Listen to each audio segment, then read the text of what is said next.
that was earlier, and this is live. Shelbourne against Rangers. Shelbourne, who missed out on the Irish Championship on the very last day of the season when they were dethroned by St Patrick's Athletic, who ironically tonight in the Champions League take on Rangers' great rivals Celtic. And Shelbourne find themselves in action against Rangers, who have new coach Dick Advocat in charge for the first time. And it'll seem like a Rangers home game, I suppose, because they've got 7,000 tickets and Shelbourne have just 1,000 for those who've made the journey by ferry once the game was switched from Tonka Park to Prenton Park, where coming up live is Shelbourne against Rangers in the UEFA Cup, live here on Eurosport.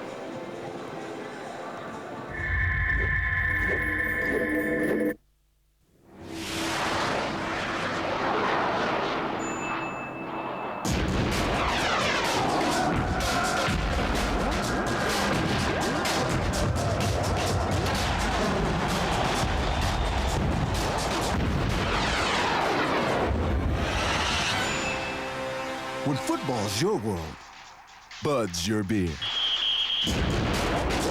The official beer of World Cup '98.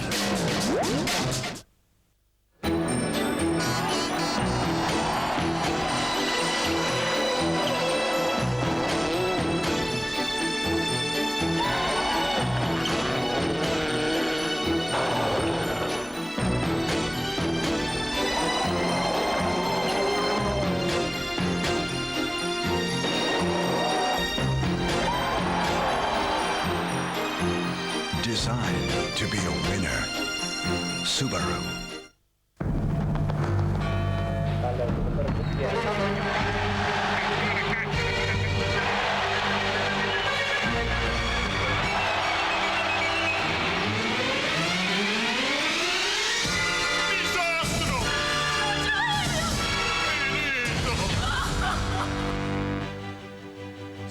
Hello, Rome. This is Bob Mullins from GE Insight, Milwaukee. We're monitoring your MRI machine and we think you might have a problem. Doctors depend on the GE MRI to make critical decisions. That's why GE monitors 13,000 medical machines from around the world 24 hours a day. So advanced GE medical technology is always ready. È tutto a posto.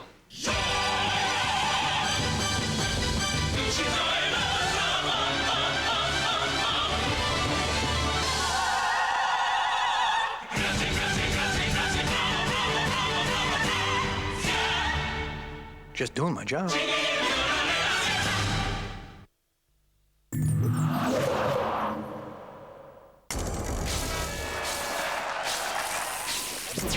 The Tour de France, one of the great events of the Eurosport calendar. Live coverage of the unfolding drama of every stage. But tomorrow is a rest day. Time to reflect on what's happened so far and the action still to come. With interviews and expert analysis from Stephen Roach and David Duffield. Highlights of the Tour de France tomorrow, 1500 CET, 2 UK on Eurosport. In football speak, when they talk about a friendly match, it means there's no cup or championship at stake. It means the teams can be adventurous and experiment a bit. It doesn't mean they give each other flowers or hold hands. So when Copenhagen take on the Dutch champions Ajax, don't expect them to start hugging each other, will you? Copenhagen versus Ajax, Thursday, 1900 CET, 6 UK, live on Eurosport.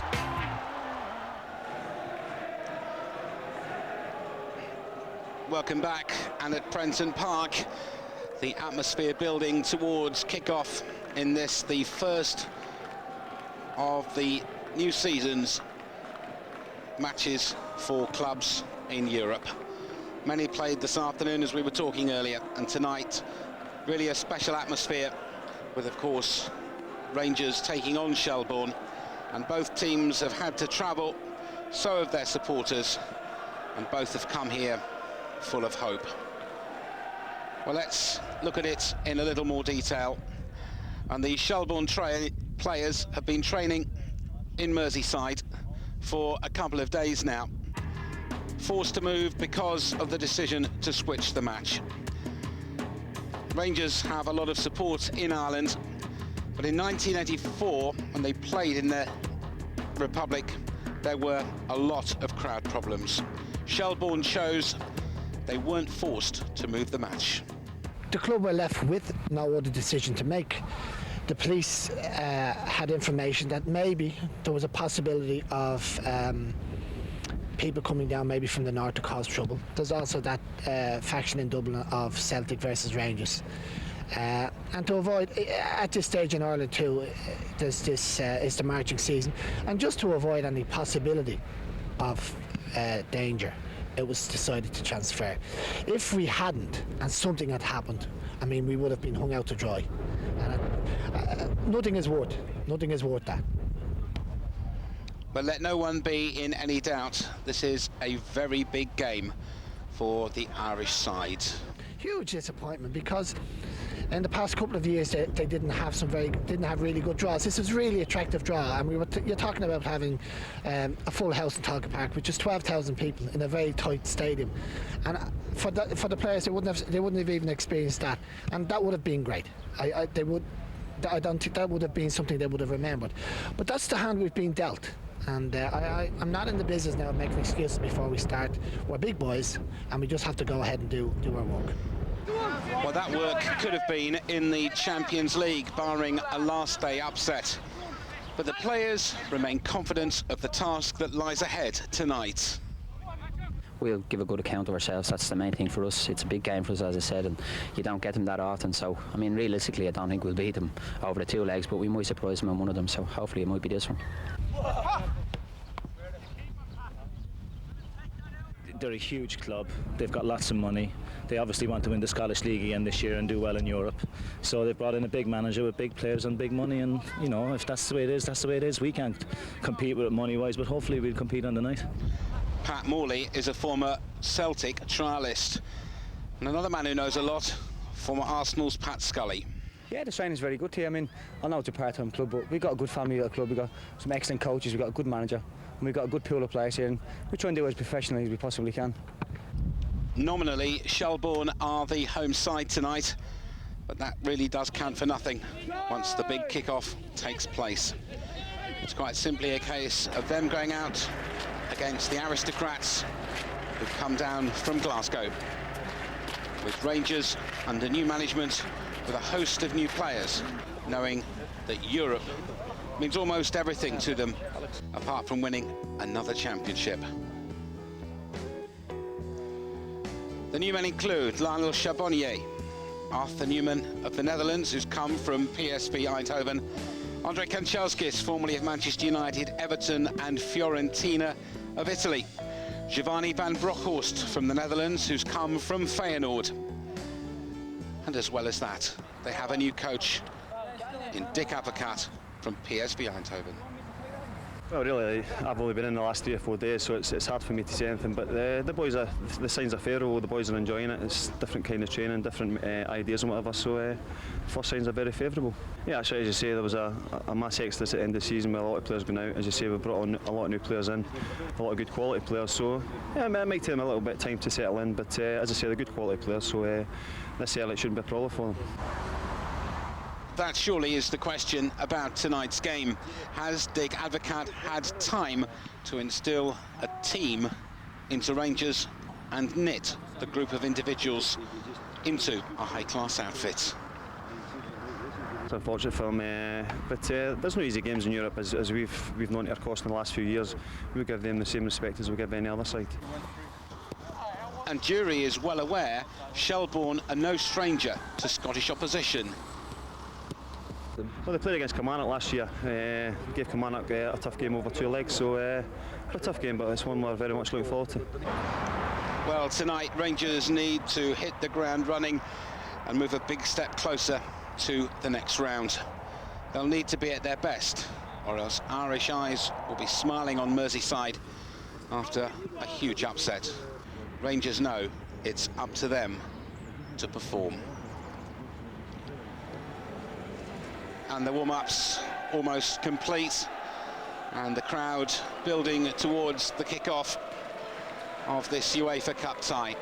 It's the one they've been talking about, and it's live here on Eurosport. It's Shelbourne of Ireland against Rangers of Scotland. It's being played in England, and it's one, to put it mildly, that should be an absolute classic.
Designed to be a winner.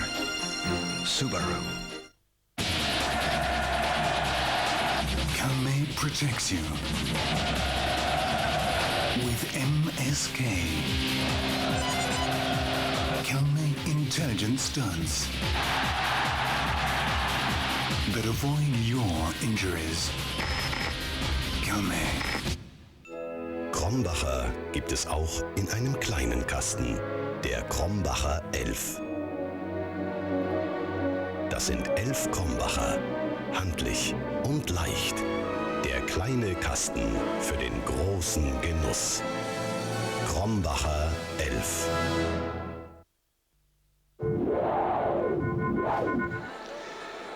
Welcome back to Prenton Park. The countdown to kick-off now very much upon us, and the supporters who've come from the north and from the west have arrived in Merseyside in good voice, looking forward to a cracking contest which will be described for us by Billy McNeil and your match commentator, whom we now say good evening to, Tim Capel.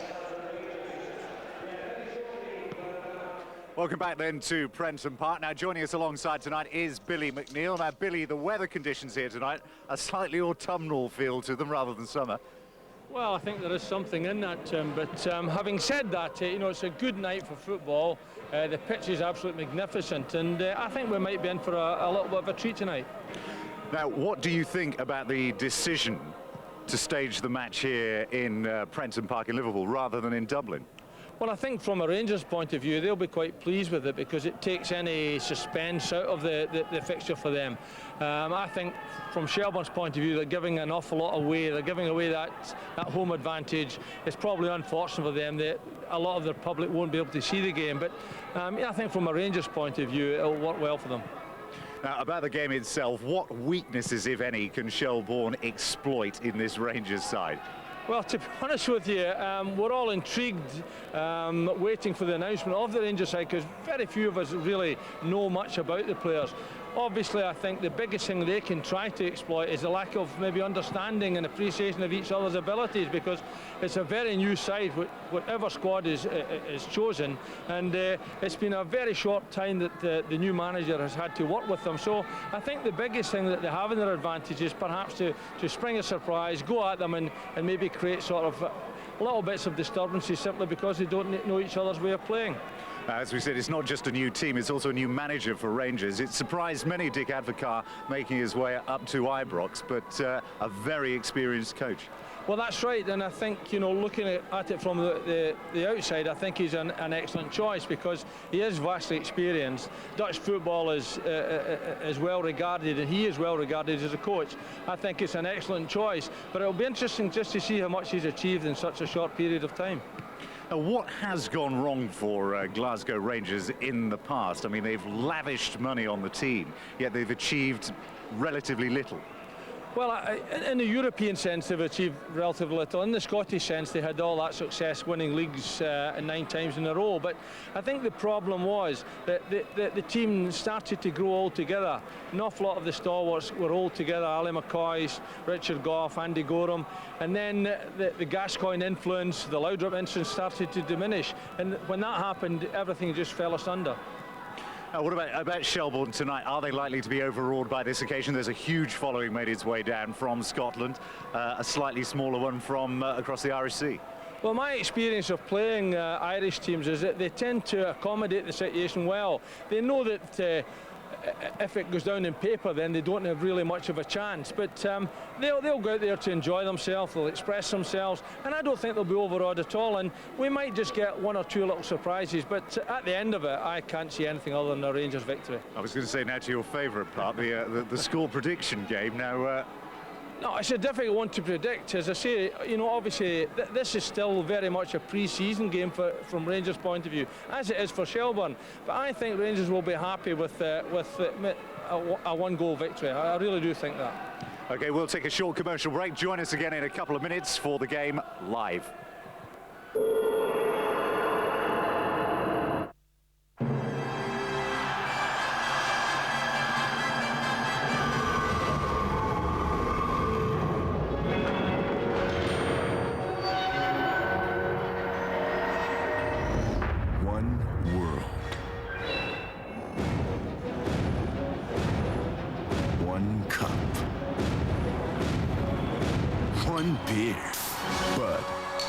Official beer of World Cup '98. My guru insists I fly Air Canada Executive first to celebrate my love of open space. Little details and a lot of legroom make our Executive First a breath of fresh air. Same time next week.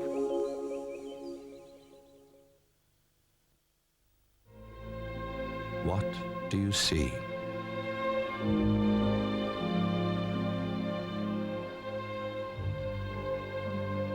What you see is a car that offers the ultimate in drivability and dependability. What you see is a car that not only looks better, but has a body armor that lasts. What you see is a car whose every detail is checked to ensure it's as reliable as it is ingenious. And what you see is a car that is as economically beautiful as it is beautiful to behold. What you see is a Hyundai. So prepare to want one.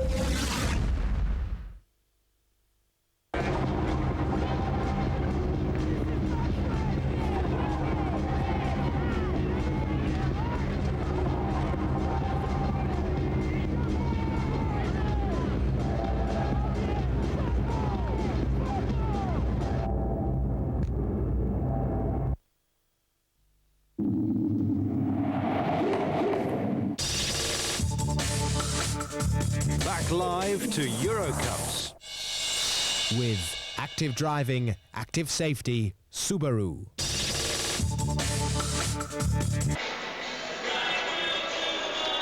A very warm welcome back then to Prenton Park from me, Tim Capel and Billy McNeil. Now, the last side that took Shelbourne a little too lightly were Kilmarnock in the Cup Winners' Cup last year, and they ended up hanging on to a 3-2 victory. And as the Dick Advocaat reign begins, though, few expect anything other here tonight than a comprehensive victory for Glasgow Rangers. Their main problem, though, tonight could well be that the team is not yet really functioning as a unit. It's hoped it will become in the future. Advocaat has had little time to work with his players since arriving from Holland, so understanding on the field may not become apparent from the beginning. Advocaat himself, though, has been very low-key in the build-up to this game, but make absolutely no mistake, he's patently aware of what success in Europe means to Rangers. But after so many disappointing seasons in Europe in recent times, success for Rangers this season would not necessarily mean winning the UEFA Cup. Reaching the latter stages and not having to compete in the qualifying rounds next season would be a step in the right direction. Now, alongside me me is Billy McNeil. Billy, I've just said that success may not be lifting the trophy, but a run to the latter stages and not having to compete in basically July next season would be a step forward for them.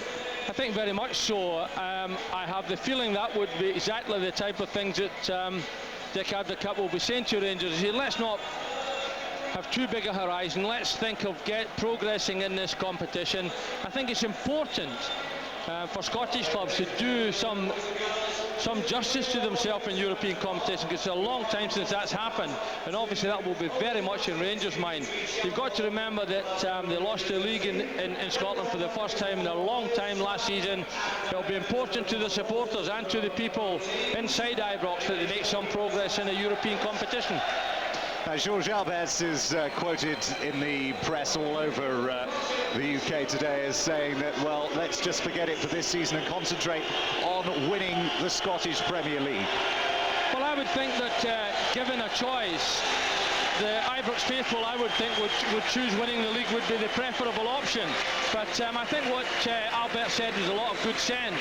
He said, let's be cautious, let's not be too optimistic, let's not set the targets too high. Let's see how well we progress in the early rounds before we start talking about the later rounds. A lot of common sense in that, but I would think that uppermost in all Rangers players' minds this year will be try to win that league back again. Now, £20 million Advocaat has spent this summer bringing in 6 players, 18 million last season. That is a very, very large amount of money, and maybe some of the Rangers fans we were talking to before the game, there's an expectation that, you know, this guy Albert, we want success in Europe, and surely with this amount of money, you know, we shouldn't have to wait for teams to gel. They should be capable, they're professionals, of just going out there and winning this. I think there's a lot of truth in that. To me, often players and the way their teams and the way they play are down to the quality of the players. And if you do buy players of the top quality, then you expect them to get themselves organised very much more quickly than ordinary players. But having said that, it's never desperately easy. It is very early in the season for Rangers, and indeed for Shelbourne as well, I suppose. But if you look at the lineup, there are very few of the big names, the big recent signings in that lineup, and most of them are players that were there last year, with the exception of Van Bronckhorst from Feyenoord. Well, we know that there is no Andrei Kanchelskis. He is injured. There's no Negri, of course, as well. He's playing with the reserves these days.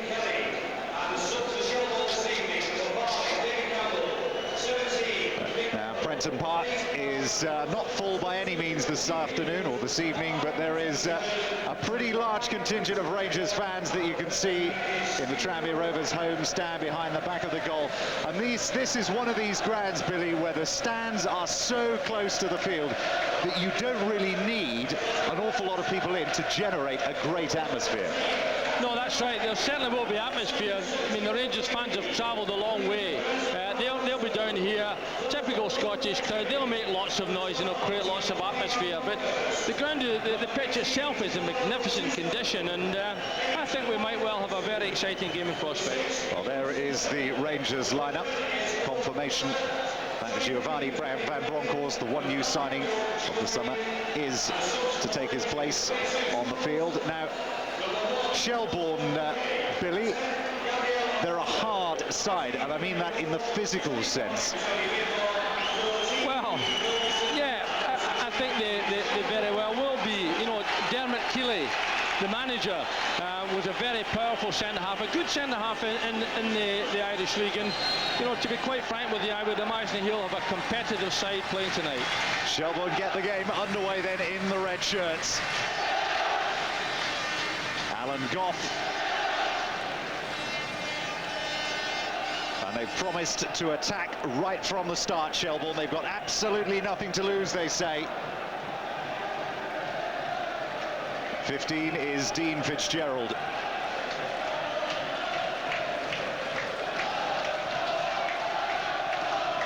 Charbonnier, the goalkeeper who arrived from Auxerre, is on the bench tonight. He took a little bit of a knock before he got here.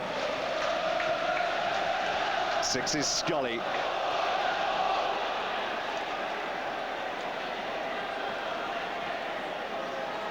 #23 there, Graham. And Rangers will need to get a hold of this game and just calm things down very quickly, Billy, and settle into their stride, because Shelbourne will hustle them. They've started in that mood already. They seem to be very positive. They're having a go. They're not here to be second best. They're not here just to enjoy the occasion, and at the moment they're really having a go at Rangers. Well, there is McCarthy, intercepted this time by Porrini. That's a good ball out wide here. 18 is Gattuso, and he's a real handful, is Gattuso.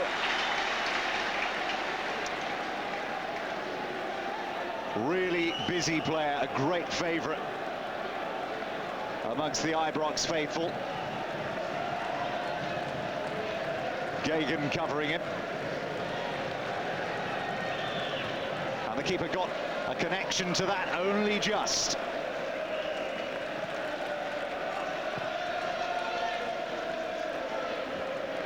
Staying forward, intercepted by McCarthy.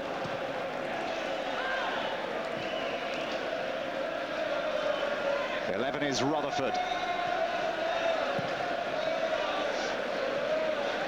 That's a poor ball given away far too easily there to Albert.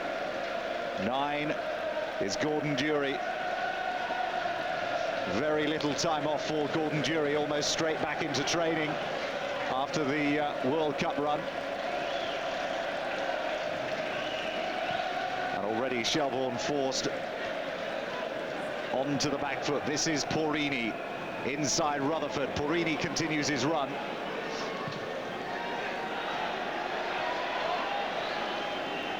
Well, even at this early stage, not a red shirt in sight.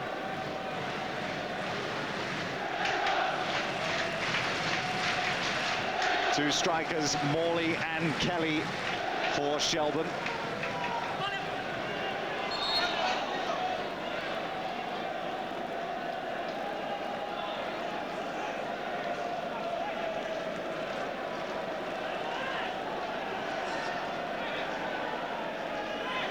The referee and assistants tonight from Romania.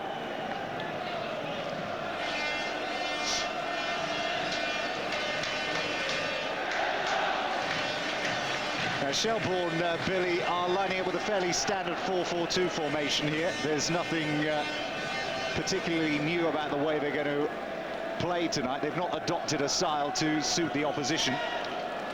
No, they haven't. Obviously, they're playing to their own strengths, but, you know, Rangers look very confident at the moment. They're well organised as well, and to be quite honest with you, they are really looking good at this moment. Gattuso as well. Again, now there's a chance here. That was Graham once again. And wide, number 12, Van Bronckhorst.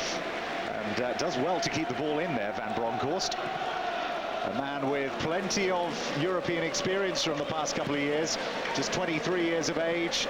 Played in all Feyenoord's Champions League games last season. And made it to the final of the European Cup Winners' Cup, where Feyenoord lost against Rapid Vienna a couple of years ago. 4 is Petric. And already Rangers appear to have taken some of the sting out of the Shelbourne team, and they're now just sat back inviting Rangers to come forward. This is Porrini again. We're looking for Graham.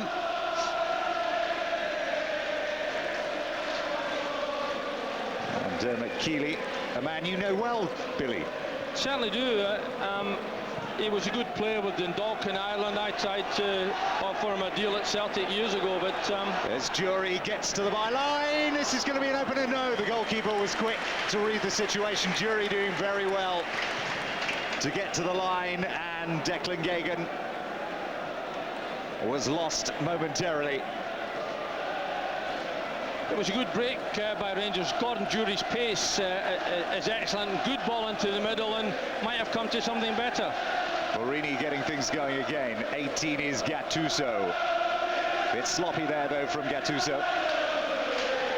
And we talked, Billy, beforehand. We said, are Shelbourne likely to be overawed? They look that way just at the moment. I think that's more down to the excellent way that Rangers have approached and started the game. Very positive, very confident. nice bit of organisation style about them, and they look full of running. Well, they've got something to prove to this man. Dick Advocaat is a disciplinarian. Porini's ball forward again.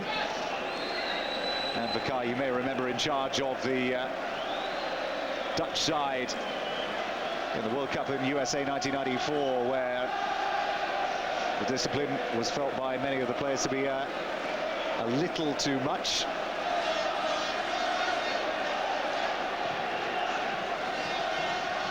Goff's kick. 7 is Baker. That's a decent ball by Baker, and it's an own goal. Unbelievable start, and Rangers go behind, and it's Porini who put the ball past Niemi. The first ball played into the penalty area, and Rangers' defence was all over the place. One red shirt in there, and Billy, that is an absolute disaster. Well, it's certainly bad defending, but, you know, Jonas Tern was away back in there in the heart of his defence, and you hardly think there was a necessity for that, but when he did make contact, Porini really literally tried to clear it, but the position that he was in, he had great difficulty in getting away from his own goals, and really it's the first effort that, the first time really that Shelbourne have been in Rangers half. Well, there were some that expected little more than a practice match here for Glasgow Rangers. They've got work to do here. Now, can Shelbourne keep a semblance of cool and a semblance of calm?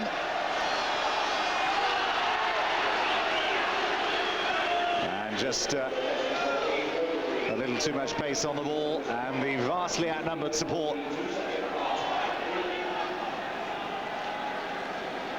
is now beginning to make its voice heard here. Suddenly, the Rangers fans have gone deathly quiet.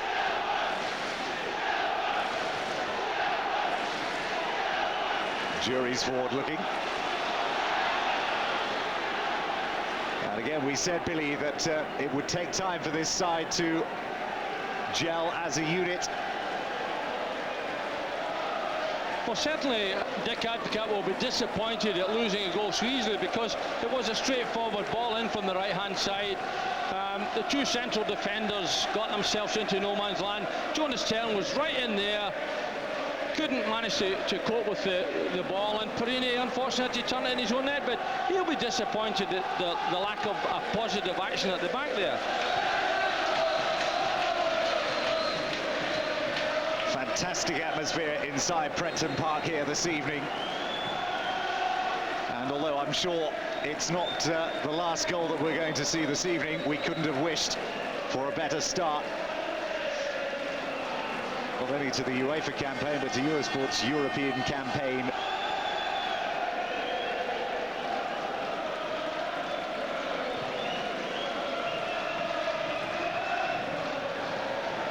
Goff just aiming long again. Forward by 10. There's some extra spring in the step of Shelbourne now. Now a chance for Porini to make amends as he gets forward.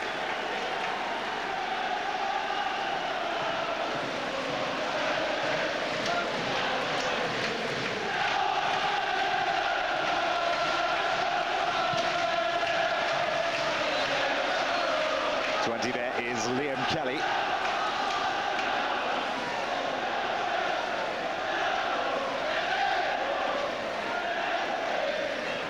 Throw in to be taken then by Gagan.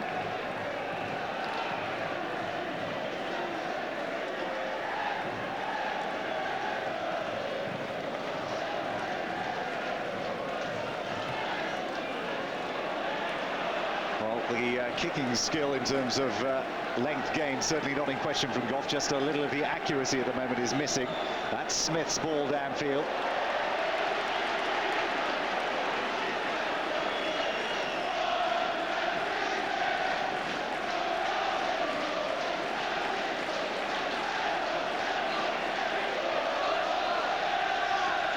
Well, only a temporary stay, surely, Billy, for Niemi in the goal until Charbonnier is fit. Well, he came with a good reputation. He didn't have an awful lot of games last season, but the games that he did have, he looked a useful goalkeeper. It's nice to have competition in all positions, and I think there will be competition in that position this season. Graham with his arm up, looking to pick up the ball again. Nobody's seen him just as yet. This is Porrini. Graham is there waiting once again for possession to be given to it. 6 is Jonas' turn.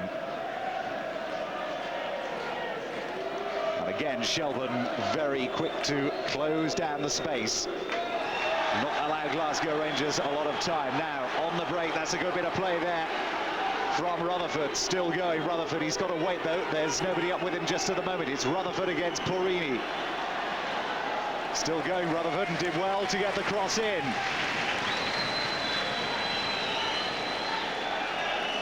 Turned up for a trial about 6 years ago, Rutherford, from Birmingham City, and stayed. Well, it's an interesting system that they're using just at the minute. They've got Morley up front on his own, with Kelly playing in the hole just behind him, and Rutherford and Baker wide on either side. And Rutherford looks very interesting at this time. Good cross ball in there, but well taken certainly by the goalkeeper. But, you know, they're very progressive down either side. And obviously the confidence level has risen. Well, he's certainly got the equal of Porrini for pace. Well, it couldn't have been a worse start, really, this, for Dick Advocaat. He'll certainly be very disappointed because, in fairness, his team started very well, very confidently, pushing the ball about, knocking it about with lots of confidence. But the first question mark made of his defence, you lose a goal. There's Rutherford getting stuck in once again, but he's lost out this time. 18 is Gattuso. And that's a man that certainly does know how to mix it up in the middle of the field. There's Rutherford again, and he wins the free kick. Real gutsy player, Gattuso. He's a real fiery little player. I think he's got tremendous ability and potential, but he's sometimes just got to watch his temper.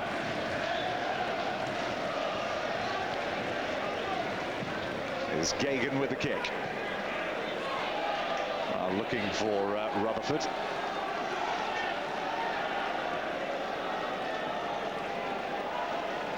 It's important, though, Billy, at this stage that Rangers keep their composure, keep their calm, and keep their shape. Very much so. I think one of the aspects of finding it troublesome that the system they're playing, Gattuso is playing slightly out of position on this right-hand side, and likewise Albert's on the left-hand side. And I think that's the difficulty they've got. They're not natural wide players, either of the two of them. And really, with Albert's shooting power, they're really missing the benefit of having him that bit closer inside. Not a great ball by Baker, but it finds the number 11 of Rutherford nonetheless.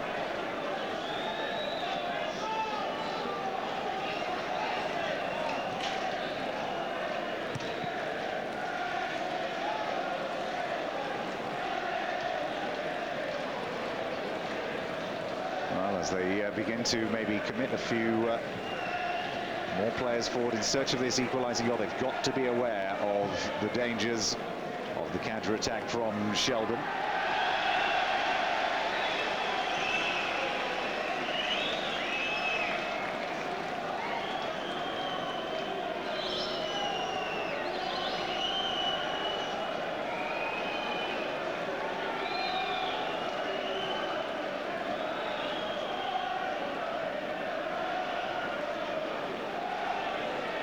Again, very congested in the middle there. This is Porrini. You can be sure we'll be desperate to make amends for that own goal. 9 is Gordon Jury. That's a good ball.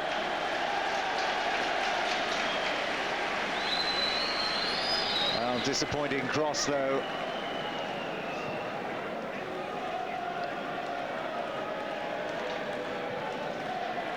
He's found little space so far. Well, Van Bronckhorst made an excellent run, and I have the feeling that might well have been a corner kick in different circumstances, but good ball by Jury, and if he's going to be as positive as that, then that will obviously be good for Rangers, because that's exactly the type of run they're going to need from the back. One of the newer generation of rising Dutch talent. Van Bronckhorst, along with the likes of Roy Mackay and Dave Vandenberg.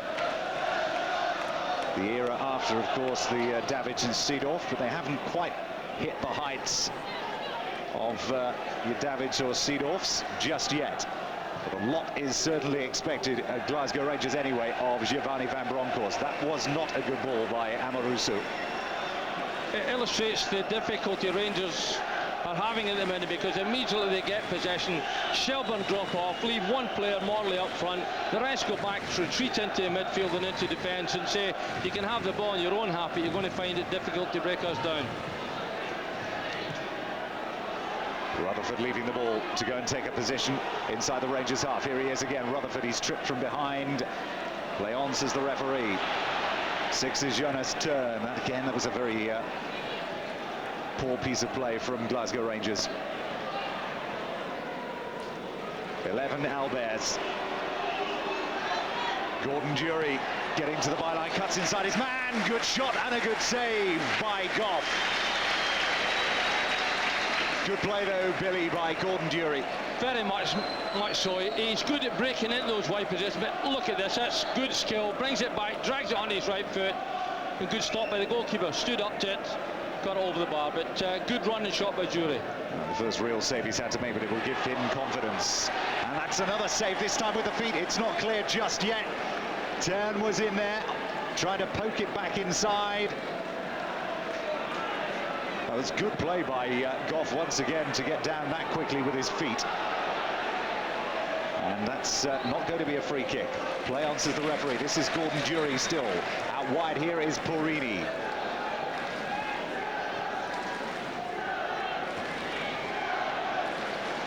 Jonas Turn. And again, Rangers finding no way through and having to come back to regroup and rebuild.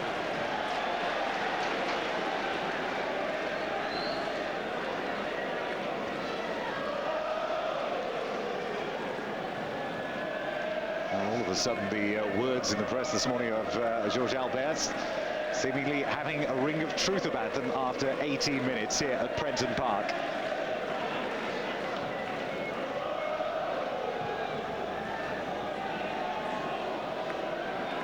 Amoruso. Porini.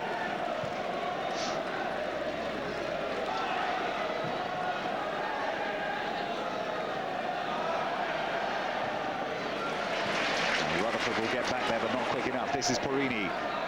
Toward the edge of the penalty area. Porini will perhaps have a go on goal here. On his wrong foot, though. It still may drop, this time to the number 11, Albers.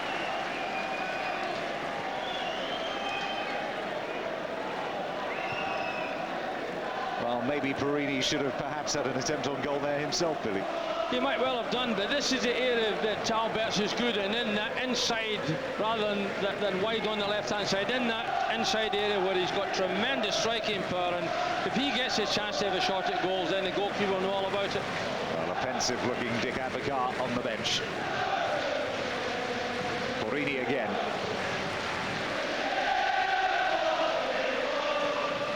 Turn.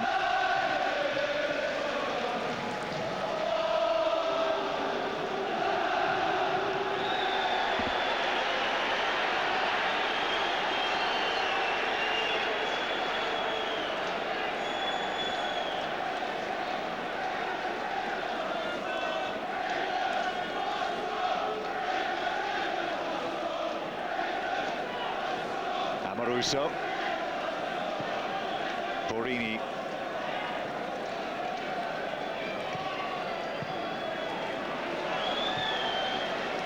Rutherford intercepting. And back on the chase goes Petric.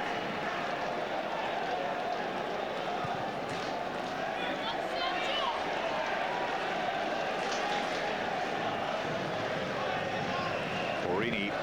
And again given away. This is Rutherford again. There's nobody up in support with him though once again. And they're going to have to learn to be a little quicker, but he's done really well to keep hold of the ball and possession. Just escapes him though. Dury.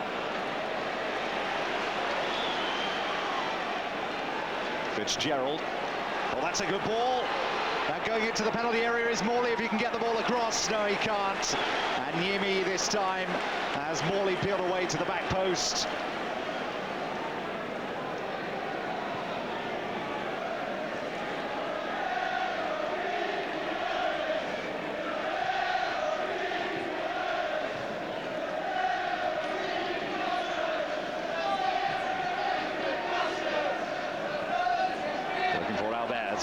Looking perhaps for a handball, but it was intercepted by Smith and it was on the chest.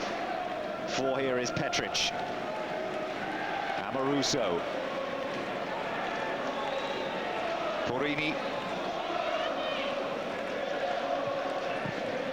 And well read by Gagan.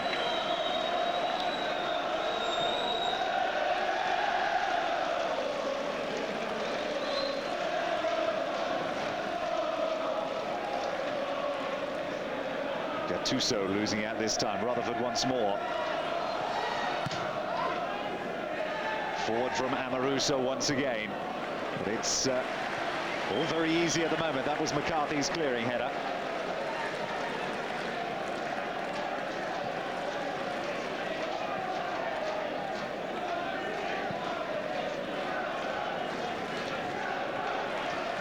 Petric.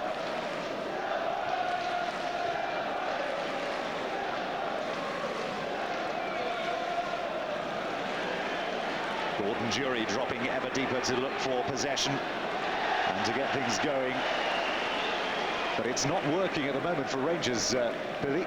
No, everything's going Shelbourne's way just at the minute, and they really are. They're sucking Rangers in and hoping to catch them on the break. As we saw just a moment or two ago there, Baker got himself clear on the right-hand side and really perhaps should have done better with the cross. But the problem Rangers have got is that, you know, that Shelbourne are retreating and making life very, very difficult for them. Rutherford across to cover Porini. Porini's made some space for himself inside if Gattuso can get the ball in, but that was again a really good challenge from Gagan. Rutherford didn't really look where he was playing the ball and considers just giving possession back to Rangers. Well, that was a ball haul there by Van Bronckhorst. It really didn't open up anything at all. Here he is again. Van Bronckhorst will try a shot from distance and squirms wide of Goff's goal.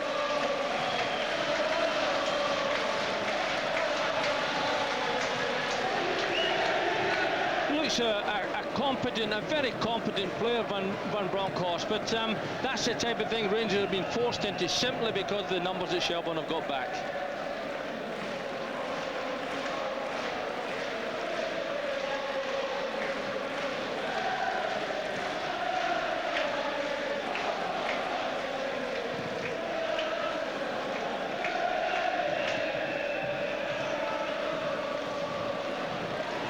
Kelly trying to buzz around and pick up the loose ball in the middle of the field, but this time it's Petric.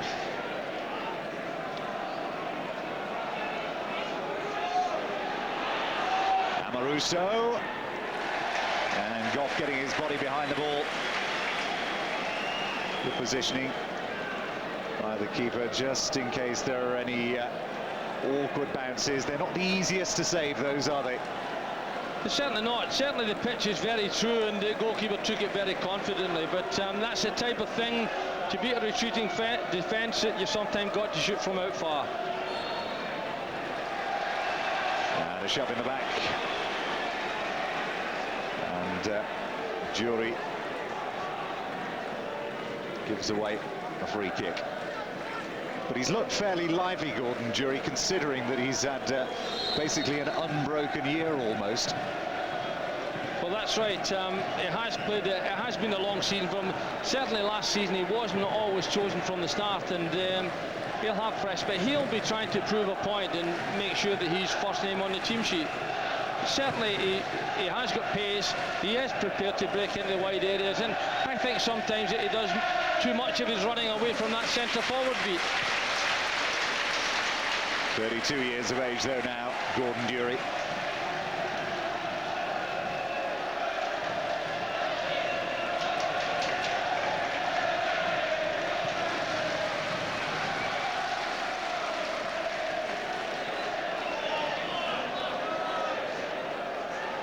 Graham trying to slip inside two men. There's Gattuso come charging in there. When things were looking a little hesitant, Gattuso just goes steaming in. He's certainly all action, and there's no halfway measure from him. But David Graham has gone in there, and really he didn't try to put his foot over the ball. That was a good challenge, I felt, but nevertheless the referee gave a foul.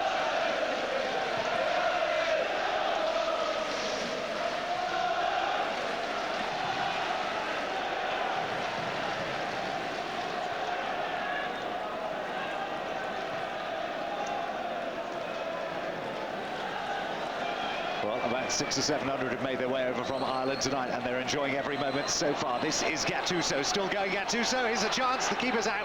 Good save once again, it's still not clear. Rutherford gets it away. Good work once again from Rutherford. And Dury will be a little disappointed, but once more the driving force behind the run from the middle of the field is Gattuso, who's coming more and more into the game, and Dury won't be happy with his first touch there. The keeper doing well initially, Billy. Yeah, Gattuso did very well, didn't he? Because it was a nice little reverse pass into the area. Gordon Dury certainly will regret the fact that his first touch with the ball took the ball so far away from him. This is Amoruso, and way over the bar.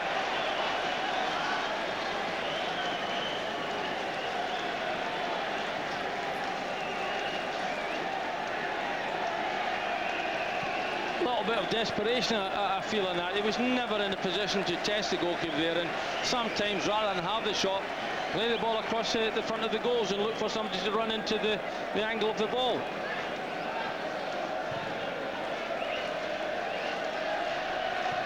Up goes Rutherford again, beaten by Porrini in the air this time.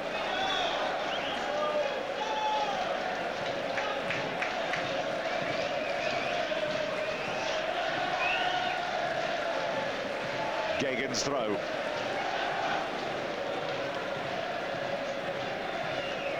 Smith. Seven was Desi Baker. Cross to cover is Fenlon. Sensible option.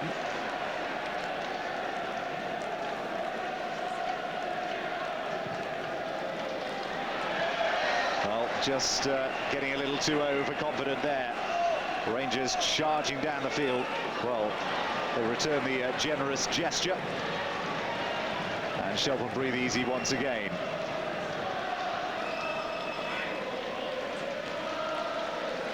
Amoruso crossfield to Petric. Ferguson. And intercepted again, really rather easily by Rutherford, who's having a really good game in this opening 28 minutes or so, Billy.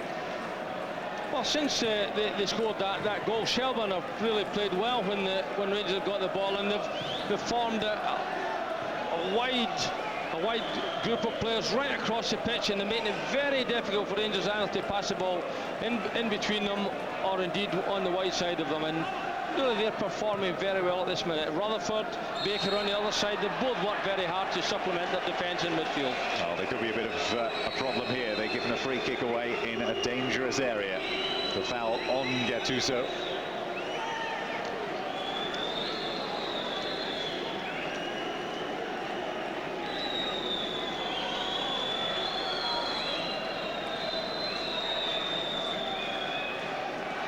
Everybody forward and everybody back as the free kick is swung deep to the far post, and the keeper's lost it momentarily, and the referee's whistle is already gone.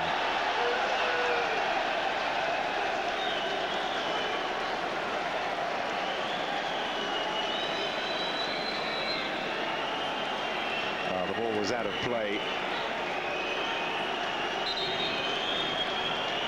Oh, touch and go, really. That was Amoruso. I think Shelbourne had a little bit of luck there, but certainly the referee, the linesman rather, had his flag up early, but I think Rangers were just a little bit unlucky there.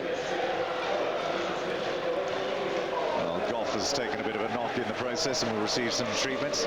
Now, on the substitutes bench tonight, we have Amato, who it said had picked up a little injury, the 4.2 million signing from Spain. Maybe we'll see him in as the game progresses?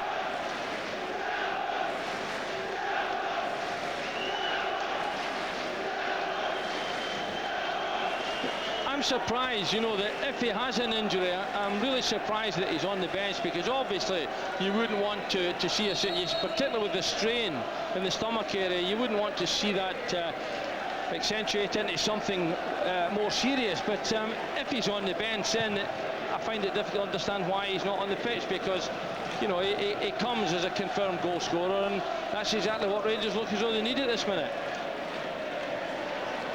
Well, there was talk before the game, as we were talking to members of the Rangers delegation, not wanting to risk this player, not wanting to risk that player. Maybe they've taken Shelbourne a little too lightly. Who knows? At the moment, 1 goal behind they are.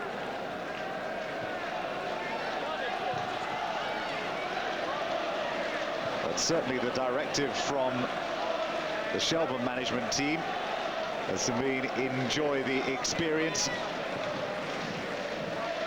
and give as good as you possibly can, and they've been doing that up to this minute in time, and they've been doing really very well indeed. There's the number 7, Desi Baker, trained along with the likes of David Beckham at Manchester United, but was one of the few that didn't make it. That's right, but nice apprenticeship for a young lad, and he's certainly enjoying the game tonight.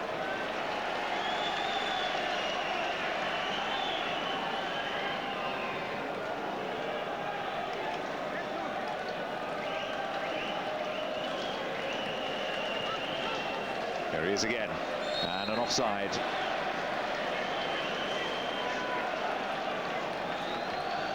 There's Van Bronckhorst.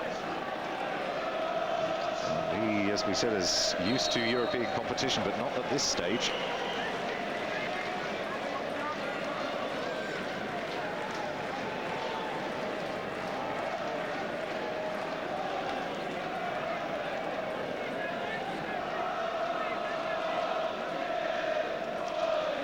It's worth pointing out, though, again, that this is nothing like Glasgow Rangers' first choice 11, though, Billy. Certainly not. You know, but at the minute that'll be little comfort for the fans and for Dick Advocat, because really this is a tie that they perhaps felt they would go through comfortably.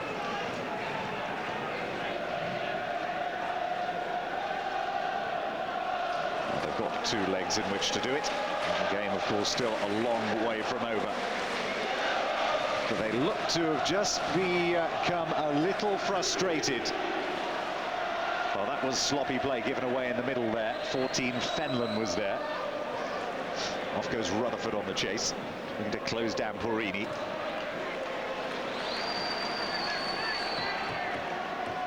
Well, that's a nice ball. Touchdown wide by 10, gets it into the penalty area, but once again, plenty of red shirts back to defend. And Rutherford just sending it a little further downfield to buy a little more breathing space for a well-worked defence so far.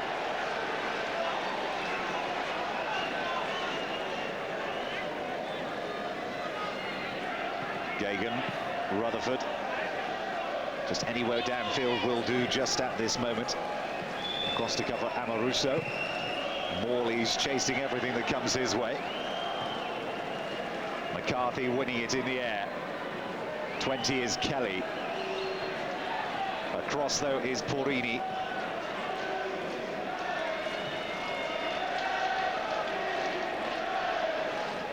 Six is Jonas Tern. Continues his run forward. That's Petrich's ball. But again, these almost slide rule type balls are just really rule too easy for Shelbourne just at this moment. Well, I honestly think that Rangers' system is a little bit uncomfortable for some of the players. I think Alberts and Gattuso are both putting in a power of work. But to me, they've been played out of position. They're not comfortable in the position they've been asked to play. Alberts, a little bit of space to get the ball across. That's a decent delivery. Jury is up there. And it's kept in play, is it, by Goff? No, it isn't, says the referee. It's a corner to Rangers.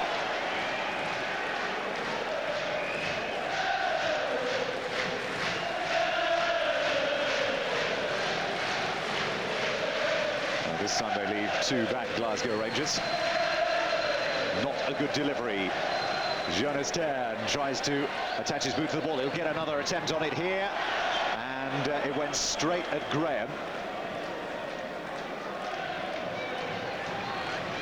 There is Ferguson. Switching it wide, looking to try and find Porrini. And the quality of ball, not of the required standard.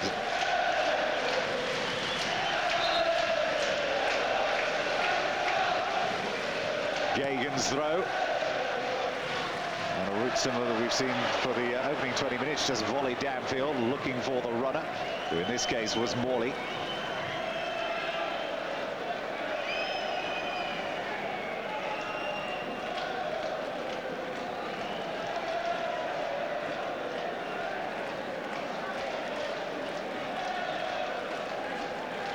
Kelly chasing across the edge of the centre circle and harrying his man into a mistake.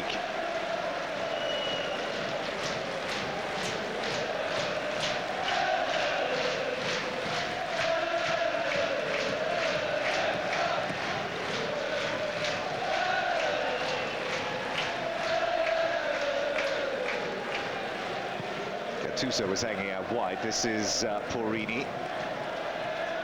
Gattuso comes in field as Gagan comes back to cover.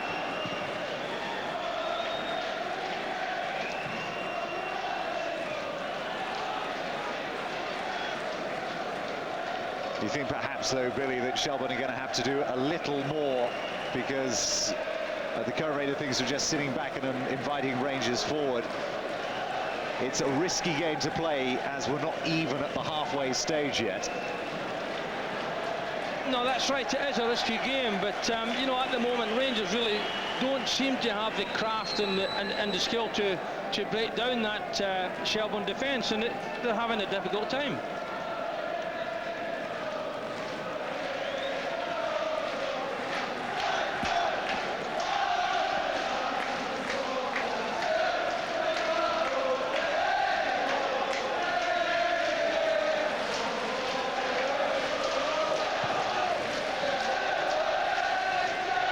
Getting the game underway again, looking for Kelly. 18, Gattuso once again.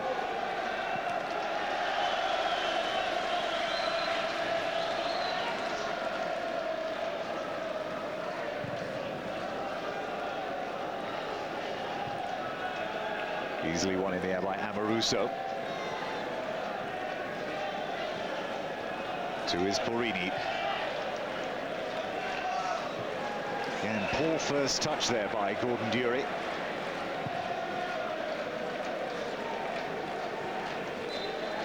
Morley up for that one, and they'll win a free kick.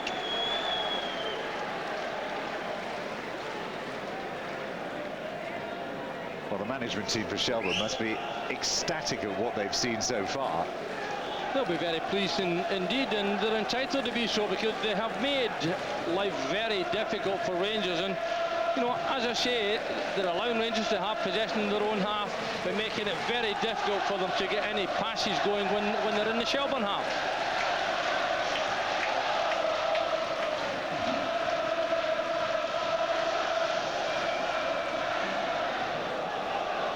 Amoruso.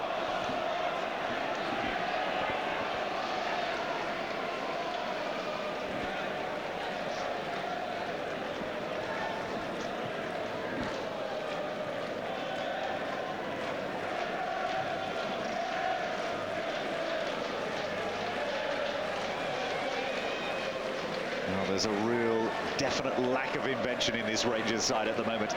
They need some spark of inspiration from somewhere. At the moment, it's just not forthcoming.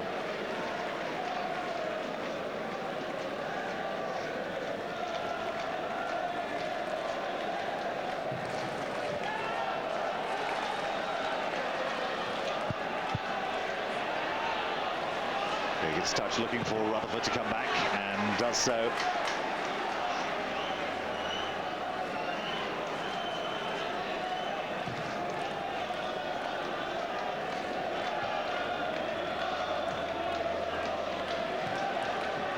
14 is Fenlon.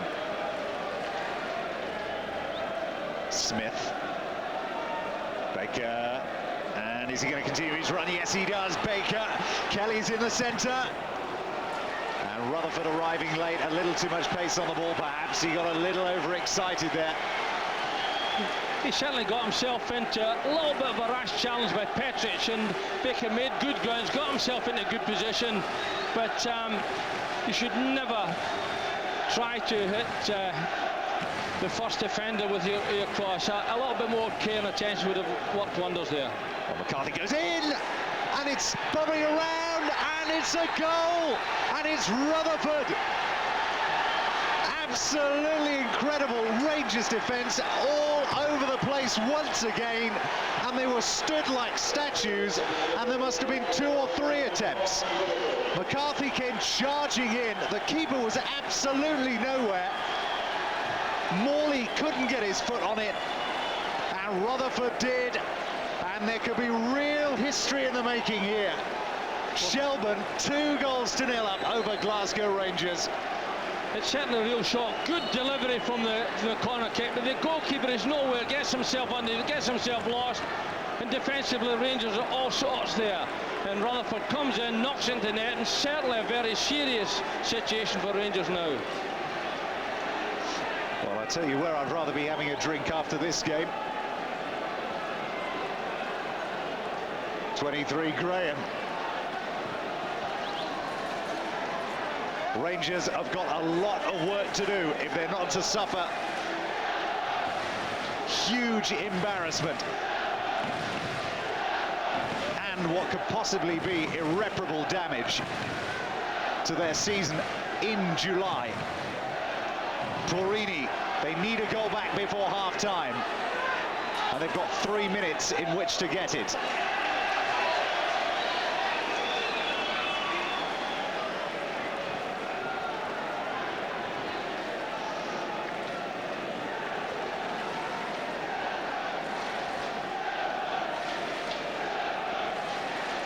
Well, the 5,000 or 6,000 Glasgow Rangers supporters are sat in stunned silence.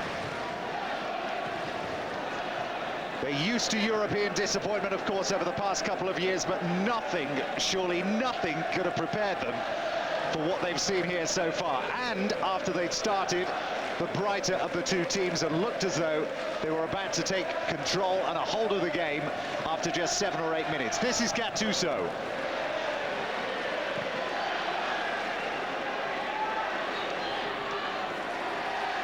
Goff out to collect, and this will go into touch as the trainer comes on.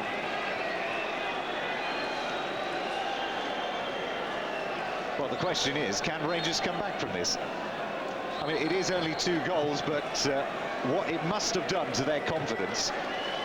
The problem they've got is that they don't seem to have any creation from midfield to break down Shelbourne at the back, and I honestly think that they've got to try and make progress down either side. We've seen a little bit of that from Van Bronckhorst on the left-hand side, but very little on the right-hand side. And the problem is the 2 wide players, Gattuso on the right, Albert's on the left-hand side. Neither of them are natural at playing in that wide position, and they're not prepared to burst down those wide areas, and they're trying to play through the middle. Very congested area because Shelbourne are pouring loads of players back there, and they're finding it very difficult to see any gaps in their defence. Well, it's always difficult, of course, to pick games at this stage of the season to bring you on television, but we sure have picked the right one here. The other problem that Rangers have got is really that they haven't been questioned very much defensively, but the twice that Shelbourne have scored, it was really with simple situations. It wasn't magnificent breakthroughs or anything like that, and they've been found wanting on 2 occasions.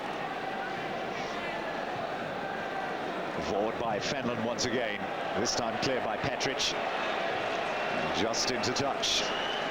Well, the paint will be peeling off the walls in the Rangers dressing room at half-time, and if Dick Advocaat was in or under any illusions about just how difficult this job is, and this 45 minutes will have brought it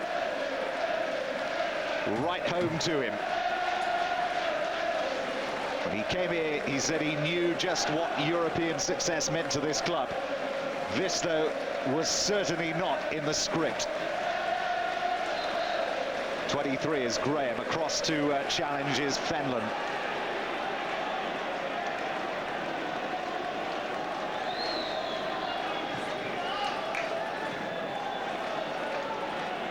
Amaruso.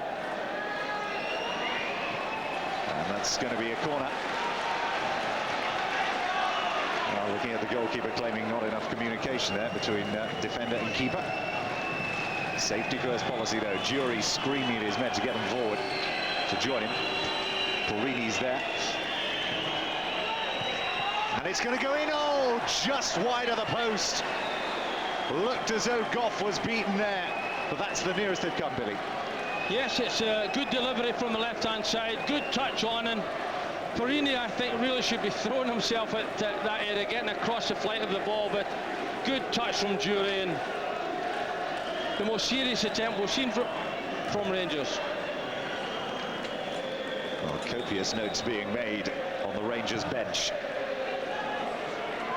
I should imagine he's having trouble trying to find the words to describe how to sum up this opening 45 minutes here at Prenton Park this evening. 2 minutes into injury time. And that indeed is the half-time whistle. And boos greet the departing Rangers players as they literally run off the field.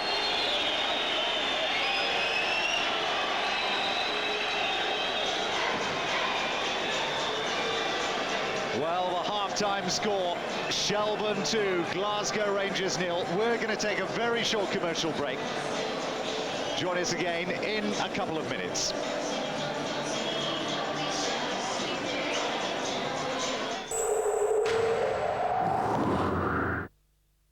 Find peace, find happiness, find your feet. Come in. Find a place to call your own. Find the time. Find 90 minutes and find a seat. Do anything you want to do. Find your team 2-1 down. Find his 2-1 up.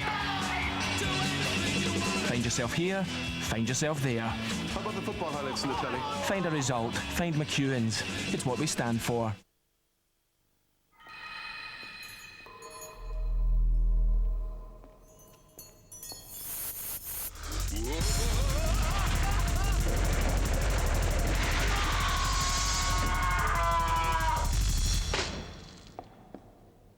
Fisherman's friend, it's strong. Are you?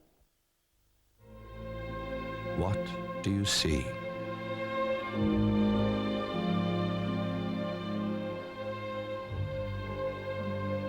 What you see is a car that offers the ultimate in drivability and dependability. What you see is a car that not only looks better, but has a body armor that lasts. What you see is a car whose every detail is checked to ensure it's as reliable as it is ingenious. And what you see is a car that is as economically beautiful as it is beautiful to behold. What you see is a Hyundai. So prepare to want one. We going to the top, baby! Big time! All that stands between Earth and an asteroid Somebody down 911! are 8 of the wildest, toughest, craziest men on the planet. Kick a little asteroid butt! We have front row tickets to the end of the world! Bruce Willis in a Jerry Bruckheimer production. This is so much fun, it's freaky! Directed by Michael Bay. Armageddon.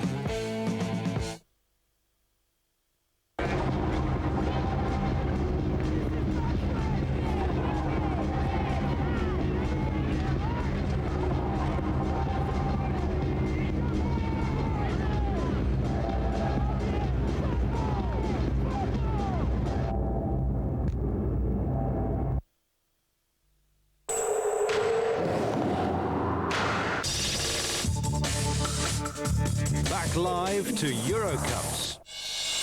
With active driving, active safety, Subaru.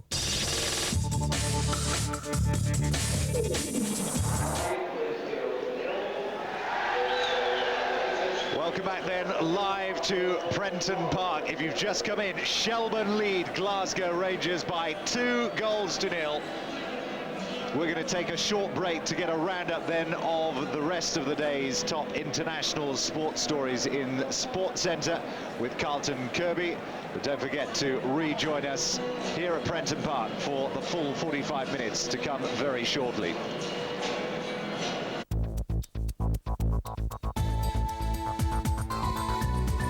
Sports Centre with Vila.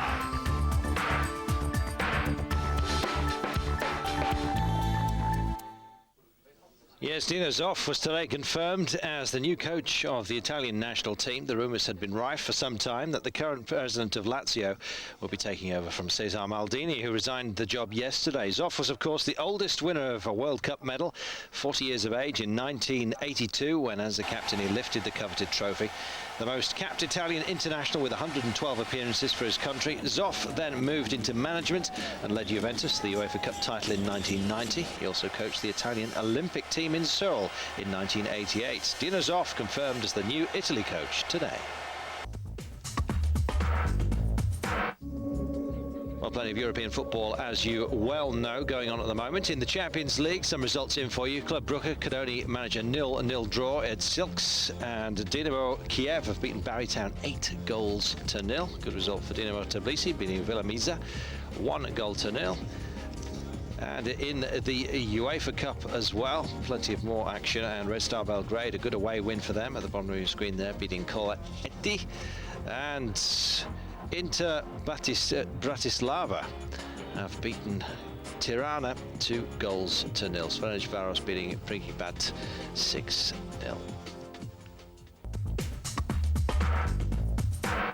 Nigerian international Tigani Babangida has been rushed to hospital in Lagos after contracting malaria.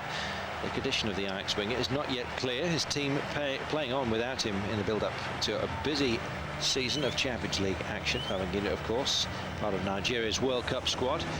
And, of course, we wish him a speedy recovery.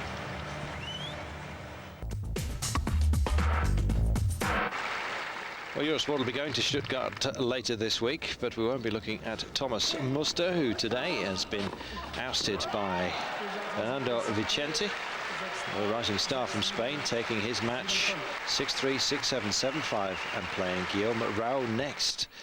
Othello Reyes is through to meet Henrik Driekman after being Jens Knipscheld 7-6, 6-2. Eurosport will be going to Stuttgart tomorrow indeed. Yes, and some other results for you. Carlos Costa has been Alex Correia, the number 3 seed and defending champion indeed, 7-6, 6-7, 7-5. And Bora Ulrich has ousted number 4 seed Yevgeny Kafelnikov. The Tour de France stayed in the Pyrenees today. The riders spending a second day in the mountains on this, the 11th stage of the great race. 179 kilometres in all from Luchon to Plateau de Bay. And Switzerland's Roland Meyer was the hero of the day, the Cofidis rider, out on his own for 90 kilometres. Javier Gomez and Jose Rodriguez keeping Meyer company on and off. But on the last climb, with 10 kilometres to go, Italy's Marco Pantani attacked and was to overtake the pursuing group, which included the overall leader Jan Ullrich. And then at 6 kilometres from home, Pantani wound in the exhausted Meyer, and the Elefantino, as he's known, then broke for the line and eventually was to claim his 5th career stage victory in the Tour de France. The brave Meyer finishing 26 seconds behind the great Italian. Making up the podium was American Bobby Julich, who finished 1 minute and 33 seconds off Pantani's winning mark. Jan Ullrich still wearing the leader's jersey, finishing in the main pursuing group. Poor old Meyer. The day, though, taken by Pantani Elefantino. More from Sports Centre, me, Carlton Kirby, a little later.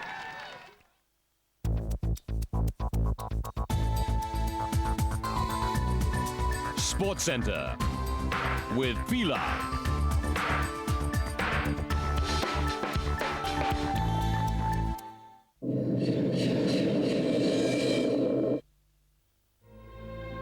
What do you see?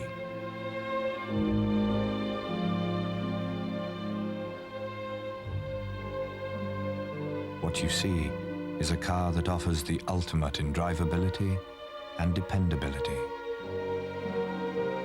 What what you see is a car that not only looks better, but has a body armor that lasts.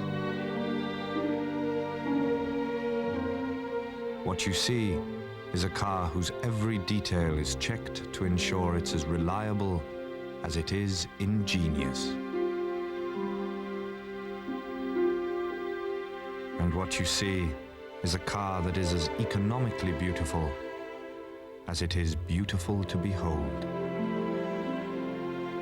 What you see is a Hyundai. So prepare to want one.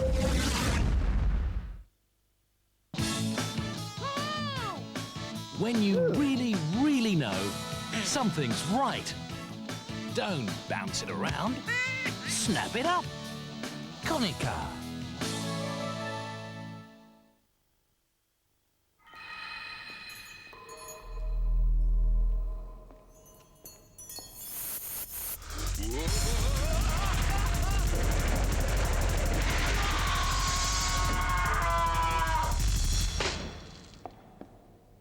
Fisherman's friend, it's strong. Are you?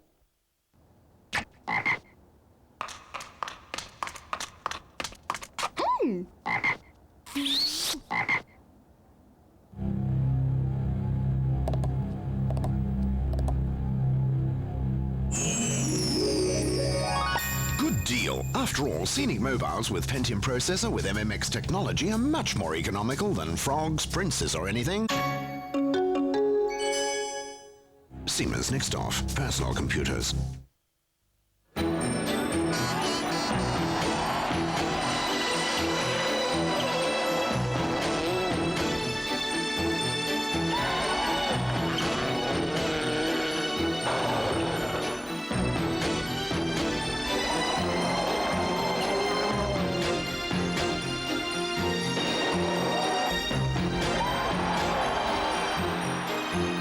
Designed to be a winner. Subaru. Krombacher. Ein Pilz. Kostbar wie seine Natur. Frisch und rein wie das Felsquellwasser, mit dem es gebraut wird. Krombacher. Eine Perle der Natur.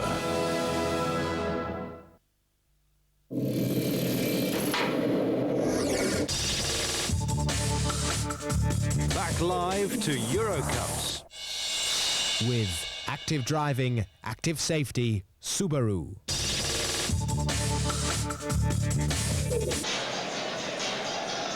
Welcome back then live to Prenton Park with myself, Tim Capel and Billy McNeil. Now Rangers are back out on the field, ears burning after a half-time blast from Dick Advocaat. Now there's a couple of substitutions. We're just going to look at the goals again here, Billy. Well, this is the first one, and if you look, there's an absence right in the heart of the defence, and Brainey's got no option but to try and clear that ball there because he knows he's got an opponent behind him and he's just a fall guy in the situation. But this is the one I think the goalkeeper comes for it, doesn't get anywhere near it. And look at it, there's a lack of anticipation and reaction in the Rangers defence, and it's Rutherford who reacts first and scores the goal. Credit there to Fitzgerald, who actually held the keeper back there. Well, he certainly went for the ball and got across the goalkeeper. Join us again then in a couple of moments for the second half.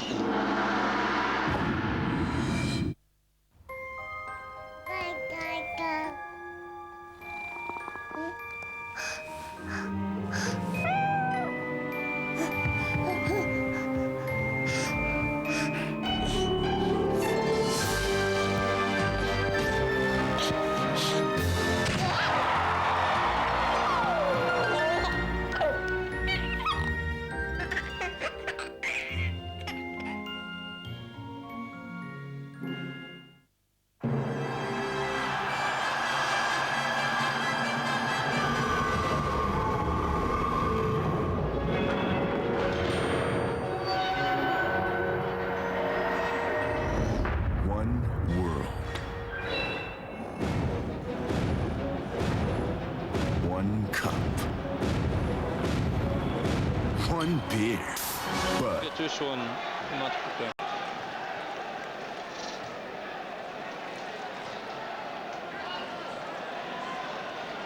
Welcome back then, live to Prenton Park.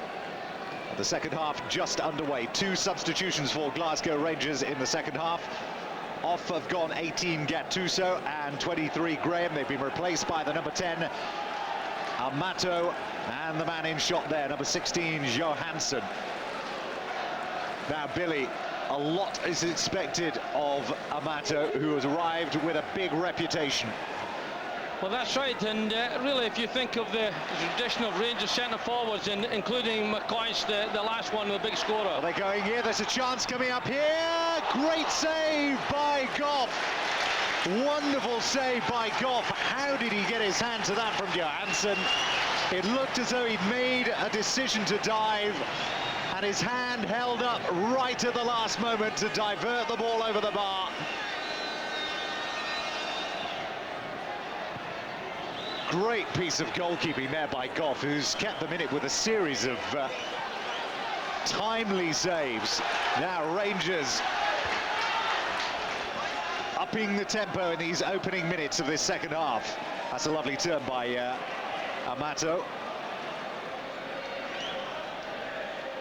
Amato certainly made an impact, because it was he who made the good work, come in from the right-hand side, laid the ball into Johansson, and only for that magnificent save of the goalkeeper, Johansson would have scored with his first touch. Everybody forward again. This is Porini. Across there to cover, though, is Gagan at the expense of another corner. Now, Shelbourne have defended their corners a little better than Rangers have defended theirs. Everybody back bar one for Shelbourne. Rangers leaving 2. There's Amato, and it's right across everybody. It's still not clear just yet, but it is now as Goff comes to claim. A lot of movement around there, and certainly the introduction of Johansson and Amato has done something to spice up this Rangers attack from the opening couple of minutes that we've seen so far. They're 2 goals behind, though. Here he is again, Johansson immediately finding more space. Everybody watching it go across. Very calm piece of play. Van Bronckhorst back into the penalty area. Goff comes out. And Shelbourne just a little slow to get into their stride. Well, I certainly think they've been tested and hit by the impact that Rangers have made at the start of the second half. Certainly Amato has made a very impressive start. Good control, took the ball at defenders, took it past them, and laid in a good ball to Johansson. He's had a real good Desi start. Baker finding Morley. Baker going for the return. Across, though, to cover is Petric. Across his own goal, not the safest place to be at this stage, as Kelly goes off on the chase. Kelly still snapping at the heels of Amoruso. And Rutherford's there now.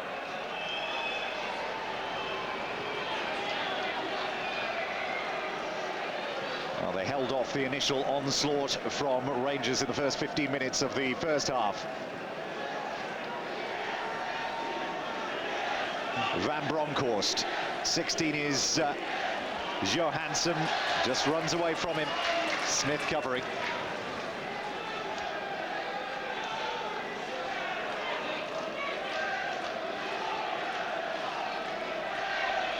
And not a good night all round. Celtic drawing currently 0-0 with St Patrick's. Baker losing out to Gordon Dury.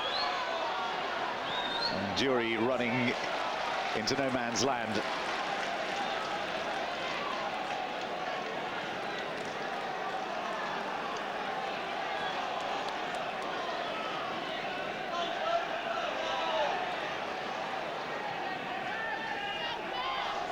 Alberts.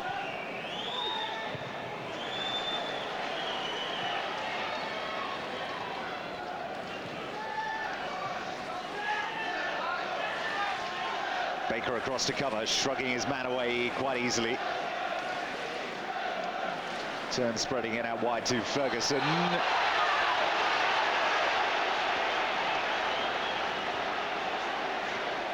an offside flag. Certainly one thing's evident, that Porini has obviously been instructed to push forward at all times, not to worry too much about Rutherford, but to go and push himself right on the top of him, and anything that goes down that right-hand side he's been asked to chase. Johansson's going to do a job similar to that, but perhaps playing a much more forward position in this left-hand side. It's difficult for any to essentially say anything to the Shelbourne team after that first half performance, apart from more of the same, please. Well, I think that's exactly what I'm quite convinced that Dermot Keeley will have told his team to expect an onslaught at the start of the second half, and if they can withstand that, then they'll be in a very comfortable position. Johansson's there as the rain begins to fall. And it's very fine rain, and it's making this surface a little slippery. This is Gordon Jury, still Gordon Jury, out wide to number 10, Amato. Jury takes up position on the edge of the 6-yard area, and it's a corner to Glasgow Rangers.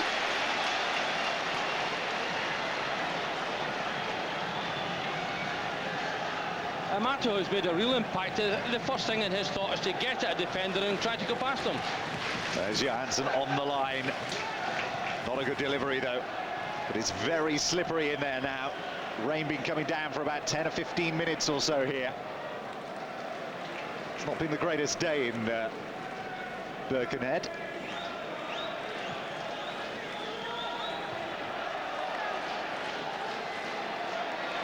Here's Porini, still going.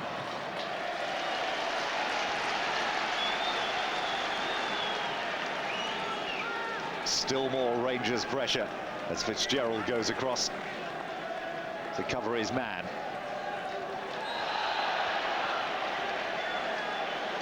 Well, the free kick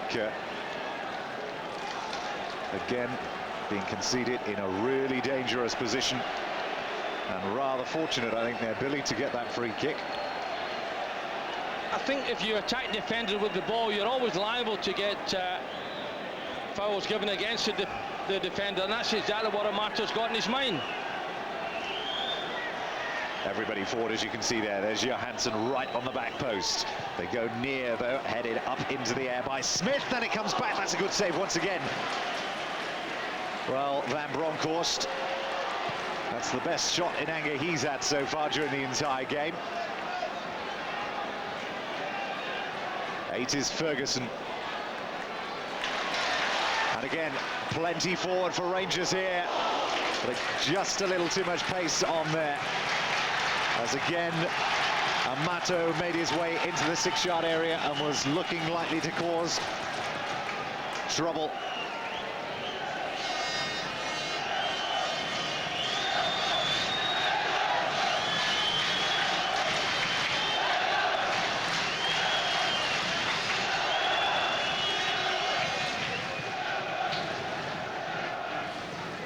Certainly Goff has had a marvellous game so far. Here's Rutherford.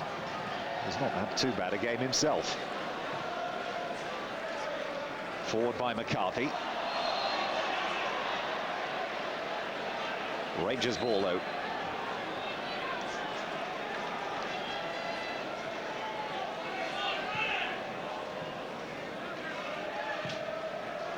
Van Bronckhorst.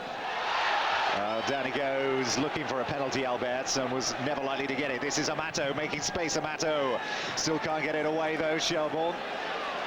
Van Bronckhorst, they don't want to leave him clear with a chance to shoot on goal. And he was always going away from the goal, and he wins another corner.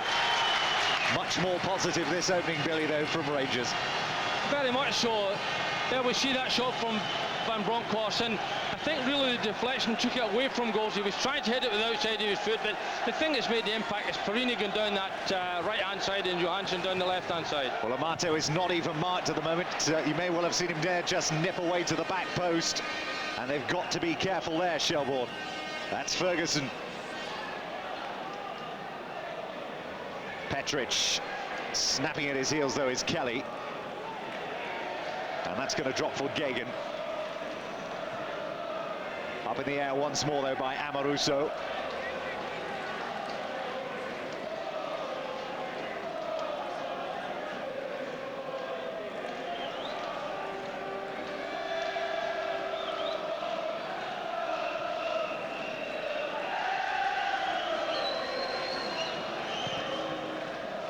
Goal for the clearance. He had an easy win in the air that time for Amoruso. Back, though, to cover is Scully.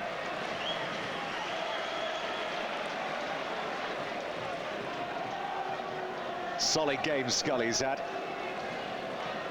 They've been very solid at the back. Certainly in that first half they didn't have an awful lot of pressure imparted on them. This second half they're going to have to work for the money. I'll tell you what though, Billy, this would be like something out of the X-Files if they did win this. That's Desi Baker! Good try though from distance.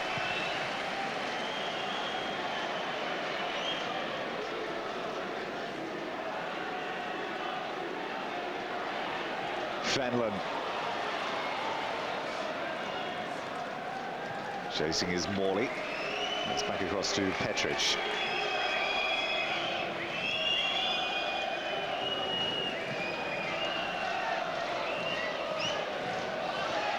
Now Johansson and Smith. Again, still a remarkably casual attack there by Rangers. Van Bronckhorst. And the ball did not go out of play. This is Amoruso. Van Bronckhorst. Rangers fans picking up the tempo on the terraces to try and get their team re-motivated. Although I doubt they need any help. That's Desi Baker going down there as Kelly slipped forward to try and put him through. And again, that was a dangerous situation there, Billy, for Glasgow Rangers.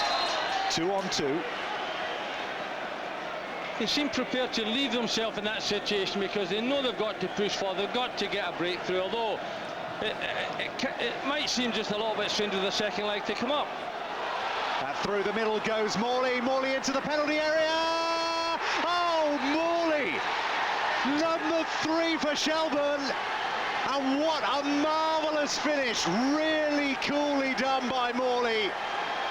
And it's going from bad and bad to worse and worse for Glasgow Rangers. And the boos beginning to ring around here now. It's a disaster, this, for Glasgow Rangers. It certainly is, and really that's where they've had the problem, because whatever pressure they've imparted on Shelbourne in the second half, that's the first attack that Shelbourne have had, and once again the defence has been breached, and breached so very easily, right through the middle. And to be fair to Morley, when the chance came, he took it magnificently. Can Rangers come back from this? It would be some monumental effort. It's going to need every ingredient that they've not shown so far. They've got a corner though, and it'll be taken by Albert. Out-swinging corner, handball, and Rangers have got a penalty.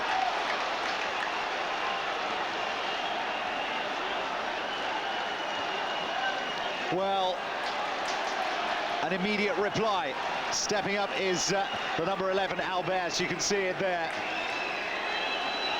Unlucky for Shelbourne, and unlucky for McCarthy. To get them back into game and resurrect the season. Albert, and he does it. Sends Goff the wrong way. And maybe that will provide the spark of inspiration that Rangers have needed.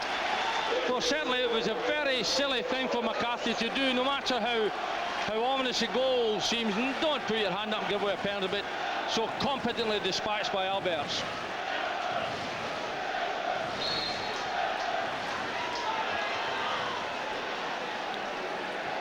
What a game we've got here.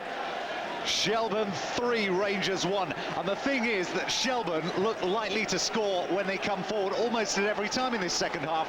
We noted how Rangers were leaving themselves a little open at the back. They were punished literally a minute after we said it. And maybe there's more goals in it yet, but what a night of European football here on Eurosport. So early into the season. This is Johansson. Rangers coming forward. Johansson can't get the ball in this time. Charging back to assist there was Morley. And you won't see a cooler, better finish on the European circuit this season than Morley's. Absolutely superb. It was indeed, but it was right through the heart of Rangers defence, and really the coach will be really disappointed. Ferguson, another shot, good save once again, that shot from Albert.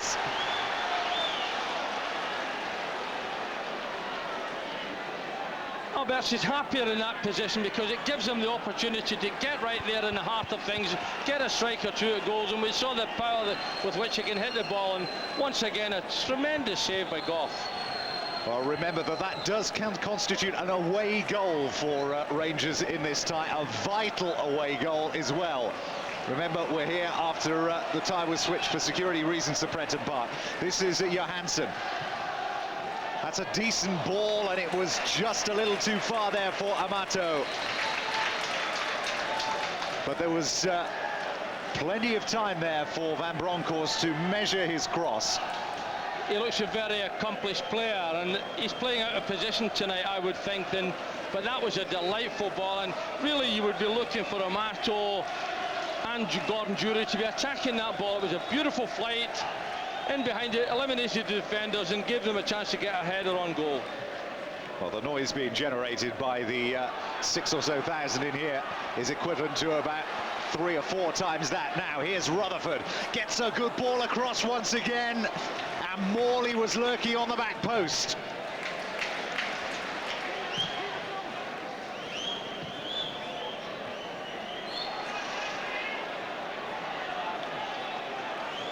Jonas turn to get play underway.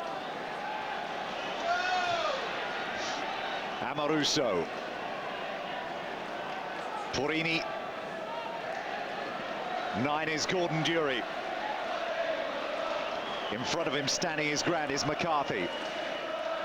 8 is Ferguson. Making his way forward is Van Bronckhorst. There was space there for him. Now away comes Baker. Well, again, just a little overexcited and getting the ball downfield, but it'll give them some respite in the defence, which has been again under almost constant siege since the second half began. Van Bronckhorst ball forward. This is Amato, who's drifted out a bit after a promising opening 5 or 6 minutes from him at the beginning of this half. Baker intercepts once more as Rangers give possession away.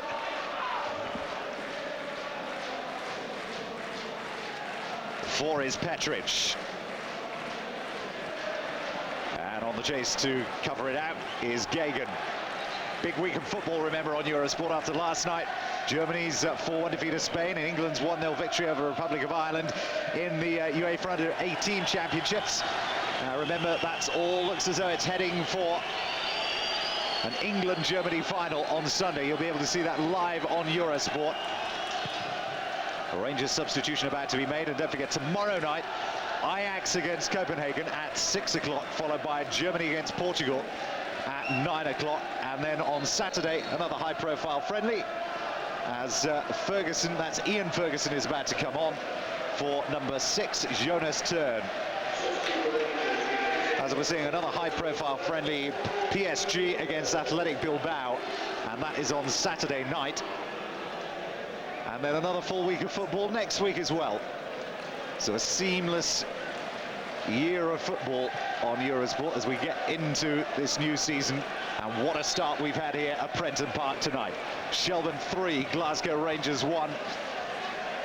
And on the cards, potentially one of the biggest shocks, certainly in Rangers' illustrious European history, should they, of course, carry this through a second leg. Well, remember, they've got to go to Ibrox next week, and it will be a whole different atmosphere there than it is here. The most difficult part then, Billy, is still yet to come, though, for Shelbourne. Well, it certainly is, and there's a lot of football to be played in this game still, but you know, the thing that will be annoying for Rangers and really disturbing them is the fact that without being in the game all that much, whenever they get possession, Shelbourne look as though they're likely to score. Amaruso's crossfield ball again, a little too much pace, is greeted with rapturous applause and cheers from the travelling Irish contingent away to our right.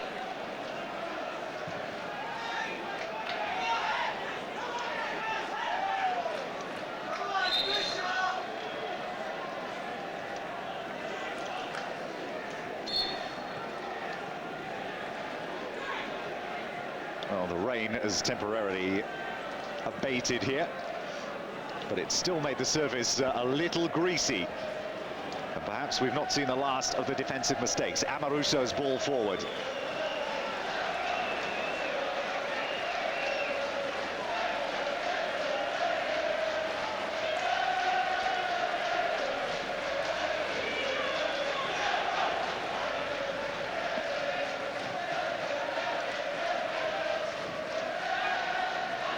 Need a little more assistance in there, take some of the heat off as Rangers come forward once again. They don't have to wait too long until Rangers just concede possession. And back they have to go. 4 is Petric. Van Bronckhorst. Shoving the back on Amata, but he keeps his legs well. But a good challenge there by Scully. And Kelly is badly challenged there by Ian Ferguson, who's only been on the field a matter of seconds. And a yellow card given to Ferguson, who was really nowhere near the ball there, Billy. No, he was certainly very late, and you know, but it was a careless pass by the other Ferguson, young Barry Ferguson, and really he put Ian Ferguson in problems. Certainly can have no complaints about the booking. The referee, in actual fact, has handled the game very well, because that's the first booking he's made in the game, and you would normally think with contest played at this level there might have been 1 or 2 more bookings, but certainly he's let the game flow and he's kept it very fast. Well, a credit to the teams as well. There's some of the joyous Irish supporters that have made their way across the Irish Sea. Well, the expression hasn't changed so far on the face of Dick Advocaat. It's almost as if he's waiting for his side to wake up as Kelly is taken from the field momentarily.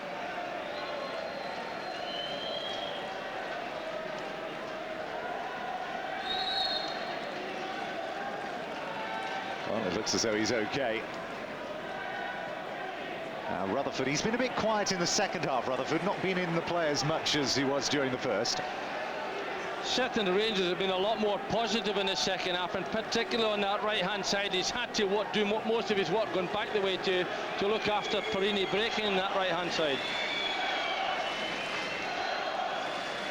Shelbourne just using up as many minutes as they can without incurring the wrath of the referee, as the rain begins to come down once again here at Prenton Park. And this is not going to make it easy, this, Billy. It's a real flash storm, this, almost. That's a good turn. Still going, Albert. Final ball was very poor. Headed back up in the air, though, by Ferguson. Amato is there. Amato! Good save by Goff.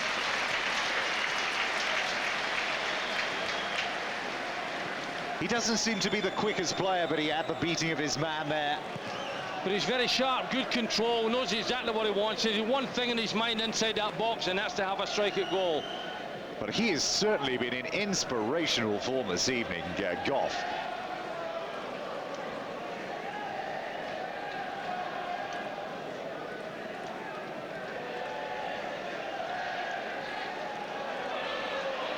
Petric.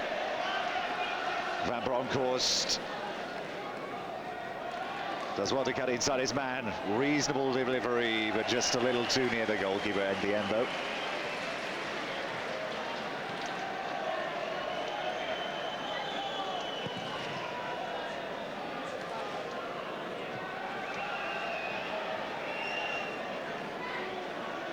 Well, I wonder what odds you could have got on this before the start of the game. Oh, I think you'd have got any amount of odds on this had you suggested this. In fact, you might have ended up in an asylum somewhere had you suggested a scoreline like this. But that's what football is, isn't it? Well, they are the Rangers supporters.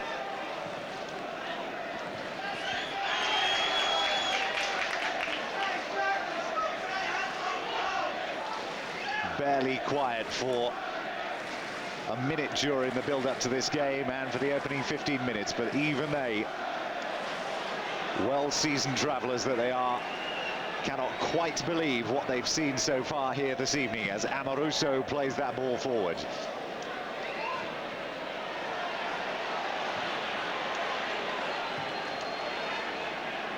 And this is no good for Rangers. They need to get the ball down. You can see the rain beginning to just pour straight down on this field.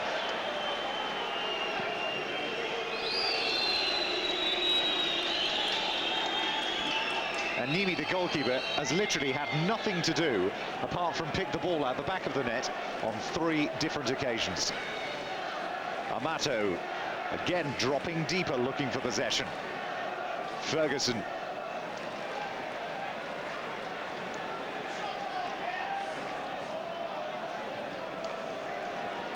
Forini with the throw. 9 is Jury, intercepted by Gagan.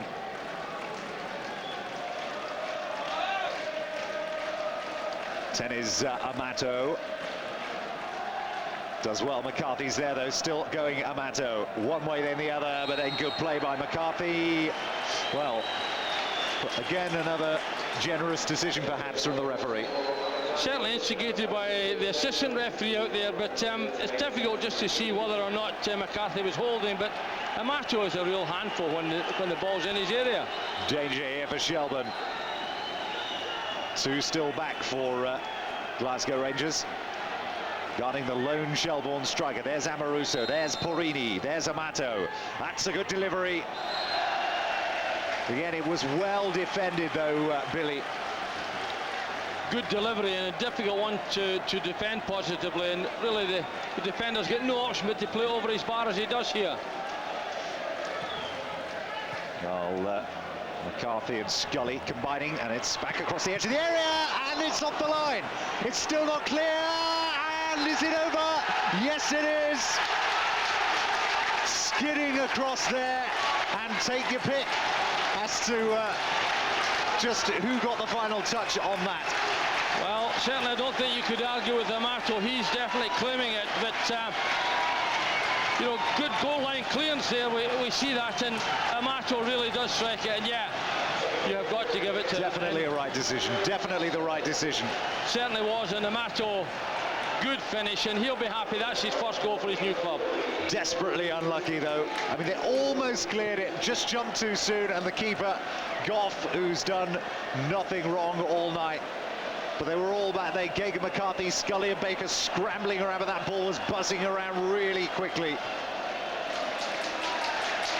And this is the type of reply that Dick Advocaat would have expected from his side of very highly paid international players. But it must say it didn't look like it until a couple of minutes ago. No, I think the biggest thing is that he was looking for a response in the second half, and he certainly got it. Amato, for me, has made a big difference up front. He's been sharp, alert, not so much there, but looking for the ball, and always wants to be involved in the thick of things. Petric. And that now has got the Rangers fans singing. 2 away goals, remember, they now have. Here's Van Bronckhorst. Going to go for the return, is he, Van Bronckhorst? He's still there, Van Bronckhorst! 3-all.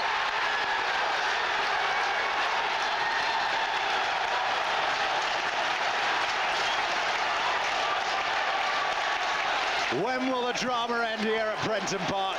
But it was a very well-worked move once again. Intelligent running then from Van Bronckhorst. But what about that for a little back heel?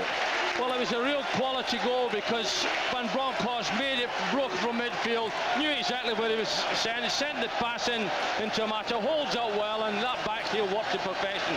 But a tremendous finish by Van Bronckhorst. But it's all changed now. Well, incredible stuff here we've had tonight. From 3-0 down, literally 7 or 8 minutes ago, Rangers are back level at 3-all.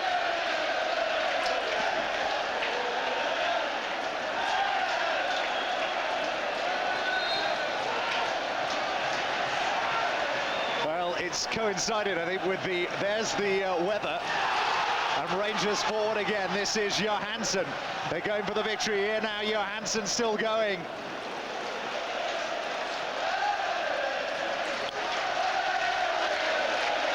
Van Bronckhorst with the throw.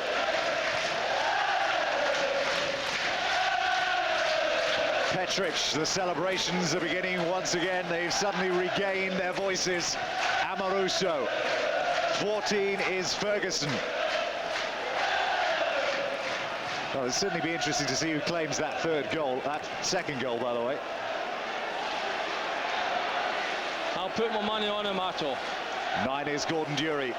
Amato, here he is. Durie continues his run. Edge of the 6-yard area he is now. Here's Amato, still going Amato. It looks as though he'd gone left, found the space, and then cut back inside and defeated himself almost. He certainly likes that ball, doesn't he? He likes taking it to opponents and to defenders, but you know, I think it's been a much more impressive performance, obviously, and it's all down to the width that he has created. His system wasn't working in the first half. He changed it, put Johansson on the left-hand side, got Perini to break down that right-hand side, put Amato up to support Durie, and things have worked for him. Well, they cannot quite believe they were 3-0 up against Glasgow Rangers. Remember, we said Kilmarnock last year just hung on for a 3-2 victory over Shelbourne. But Abagard breathing a huge sigh of relief here, because his team were literally embarrassed for over an hour by the part-timers from Ireland. But this game is not over yet.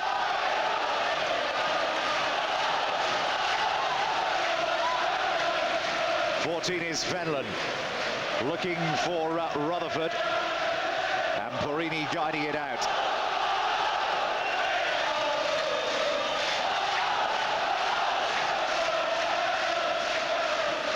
Now, there are few sides, Billy, around Europe that can match this for following in terms of vocal support and volume.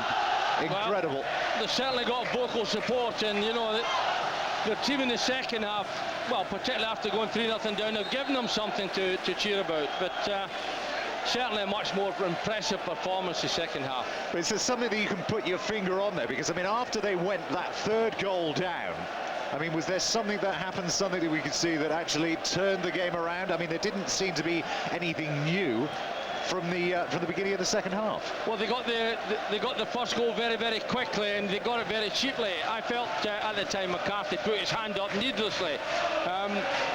You know, okay, it's all very well that you think the ball's going over your head, but you're never entirely sure that the forward is going to get a good strike at goal. Put your hand up, you give a penalty kick away, and you put the game back in the chances of the other team, and that's what happened. Albert took the penalty kick so competently, and bingo, they're now 3-all. Sheridan is on.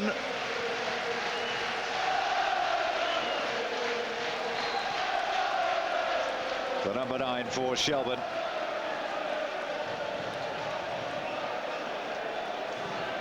Well, they're still getting behind their side. Still plenty of noise coming from the Irish as well. Now, can they come back from being pegged back to 3-all and stun Rangers again? They've got just over or just under a quarter of an hour remaining.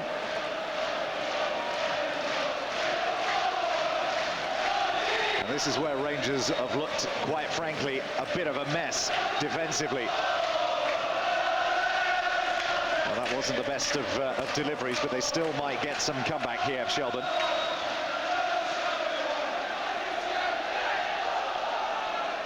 Fitzgerald. And Johansson, who's certainly been pretty impressive, and Albert's there across to cover. Long throw coming into the penalty area, is there? Leaves it for the number 9, Sheridan. Just come on the field, Sheridan. Baker gets the ball back again. Desi Baker still going, needs to get it across now. And it's just behind for a corner, is it? Yes, it is.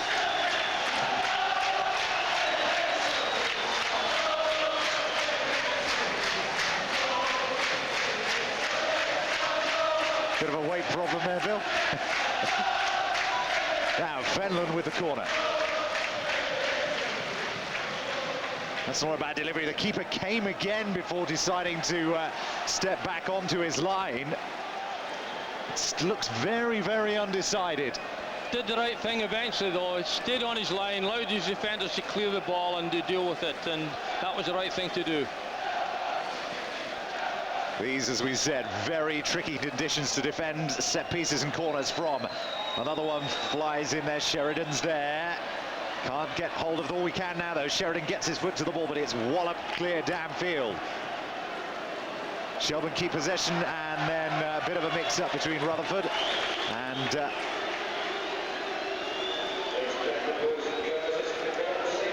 Desi Baker.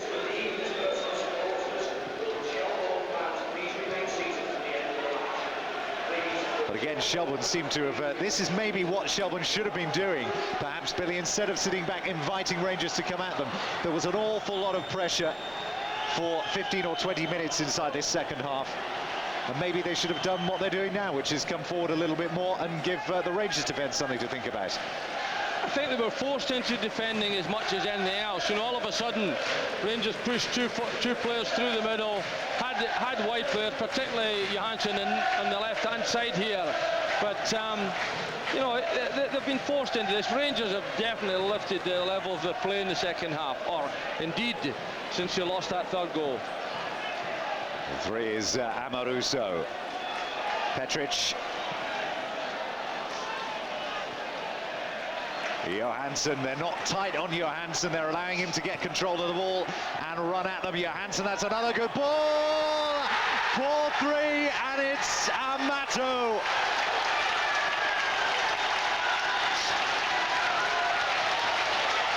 Well, this time it's too much as the crowd spills onto the field to embrace their new hero. What an incredible turnaround. Well, he certainly knows how to put the ball in the net, but a good run here from Johansson. A delightful ball right to the back post, and you can't leave this fella unmarked in that area, and Shelbourne have certainly paid the penalty. But what an astonishing turnaround. Well, they certainly haven't been tight enough on Johansson. Smith has been allowing him far too much space to bring the ball under control and then choose just where he wants to go. And that was an absolutely pinpoint perfect cross for Amato. And all he had to do was put it past Goff. Well, he certainly got lots of pace, but it's all down to the manager appreciating that he hadn't chosen the correct players in the first half. He's put out a team in the second half with a little bit of pace down this left-hand side. Perini pushing forward, and Amato certainly proved that he can finish if you give him the opportunities. Well, who'd have believed it? 3-0 up Shelbourne were after an hour, and they're now 4-3 down.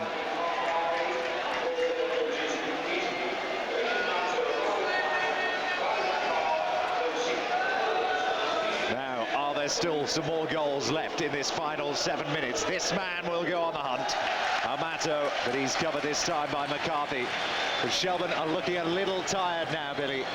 Well, they must be totally disillusioned and shattered, because at 3-0 they looked as though they were going to get an incredible result, but really it swung round the other way, and that's down to attitude and a positive aspect from Rangers. Certainly they got the luck with that first goal, the penalty kick, but from then on in they've really proved that they can play, and they've got pride in their performances. More danger then here for Shelbourne as Rangers have another corner.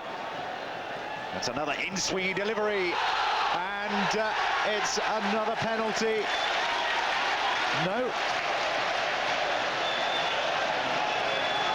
Well, the referee slightly undecided. We've got to pick this one up here again. Now, was Amato fouled? Well, the referee was certainly no hesitation whatsoever.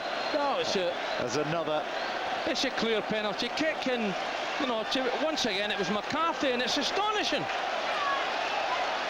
And once again, it will be the number 11, Albert, sends him the wrong way again. Rangers 5, Shelbourne 3.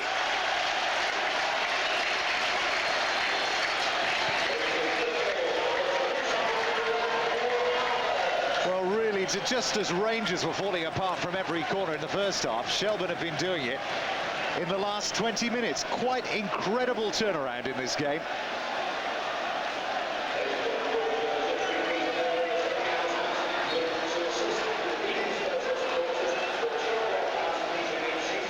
You'd have to look at this game, Billy, and say, did Rangers take this side too lightly at the beginning of this match, or was Shelbourne really 3 goals better up to 1 hour into this match? I think there's a combination of both. I think they did take them perhaps just a little bit lightly. Paid the penalty simply because Shelbourne's hit them on the break, and you know, if you really analyse it, with about 4 chances at goals, they scored 3 goals. But you know, since then Rangers come back. Certainly the penalty kicks were given away very, very cheaply, and it's astonishing to see the same defender handle the ball twice in the same match. 5 away goals, enough to see Rangers through? I would have thought so. Well, Goff, who'd had such a good game, and in fact has had such a good game, to end it being beaten 5 times, it's just quite incredible. And somebody's going to write and say how many times I've said incredible in the past 15 minutes, but you've got to be here, I suppose, Billy. Well, it's incredible because he's had a good game, and he's not had, incredible. I know that, it's incredible, it really is. He's not had a chance with any of the goals. Well, a real shame. The game and the victory may belong to Rangers, but the night surely must belong in some small way to Shelbourne. For the performance up to this first hour.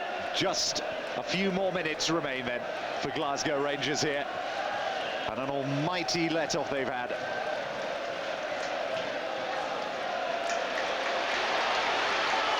Jury makes his way into the penalty area, waiting for the ball to be delivered by Porrini.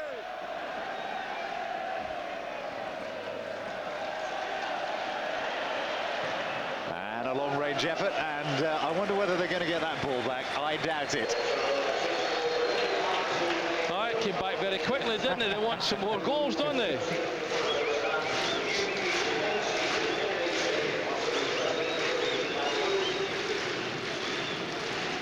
Well, it's certainly not going to get any easier for Glasgow Rangers as the rounds progress in the UEFA Cup.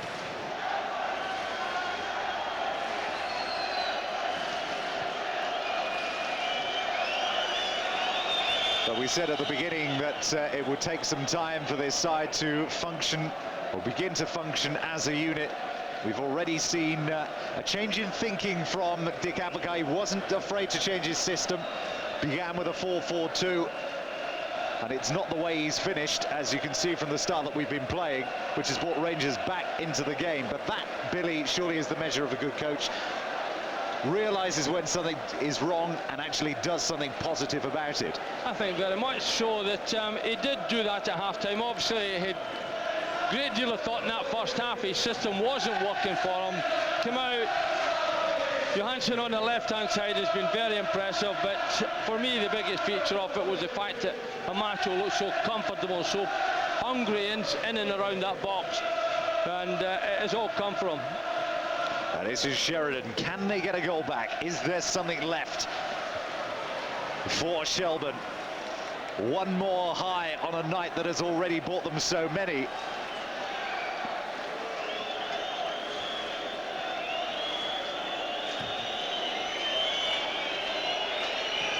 Desi Baker's corner. Cleared though, powerful header by Petric.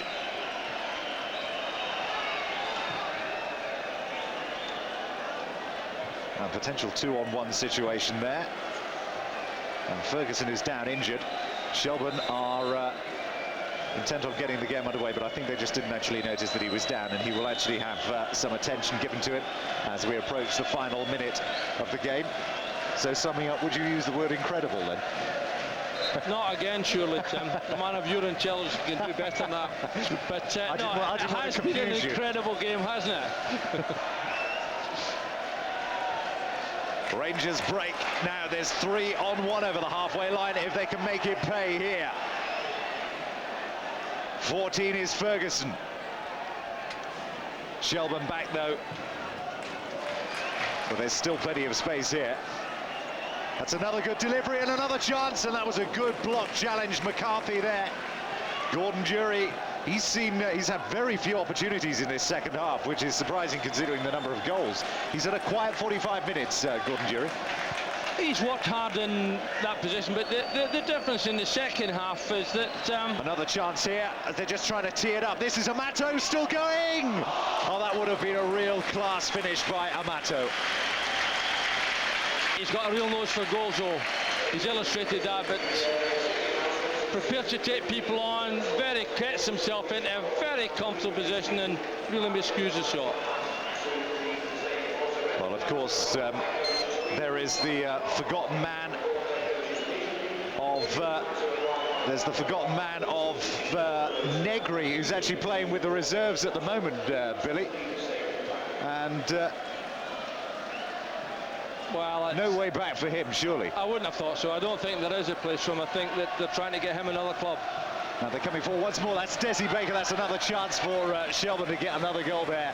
There was an opening there momentarily for Baker. Snatched at it, never looked comfortable on it, and really missed a reasonable opportunity. But go back to Gordon Jury. One of the things that's been happening in the second half, because of the width that was created, the front players are in areas where they're likely to score. And although we haven't seen a lot of Jury, we've certainly seen enough of Amato to suggest that he can be a goal scorer. But he's still a tremendous hard worker, isn't he, though, Gordon Jury? He's a threat, good pace, prepared to work hard, makes lots of runs, and yeah, could be a good foil for Amato. Just a couple of minutes of injury time then to go here at Prenton Park.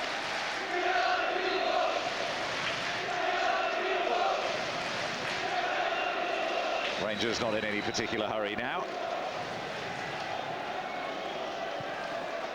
And that's one area Niemi hasn't really had a lot of chances to make up for the mistakes of earlier on. Petrich's ball downfield.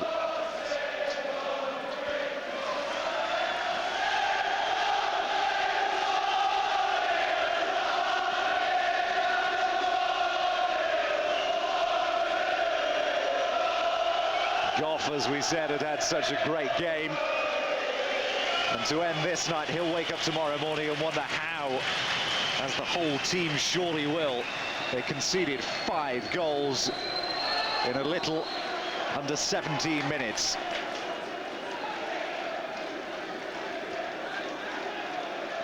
Well, they've done just about enough to make sure they're still on speaking terms with the manager, Glasgow Rangers. I'm sure he will have something to say about that first hour's performance from his side, Billy. I think obviously he had a few words at half-time, because he certainly we saw a different Rangers team in the second half, but he'll have learned something as well about his players, and in this situation it's when you do learn about the players, and he'll have seen that he's had a team that had pride in their performance. They saw themselves go 3 goals behind, but once they got the break, the first goal, there was only going to be one winner.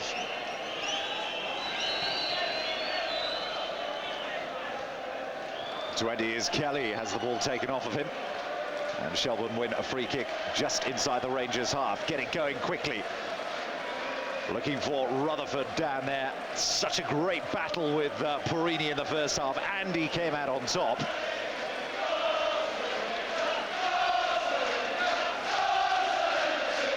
He's not been such an attacking threat in the second half, simply because Purini put his personality onto Rutherford and forced him to play in his own half where he wasn't comfortable.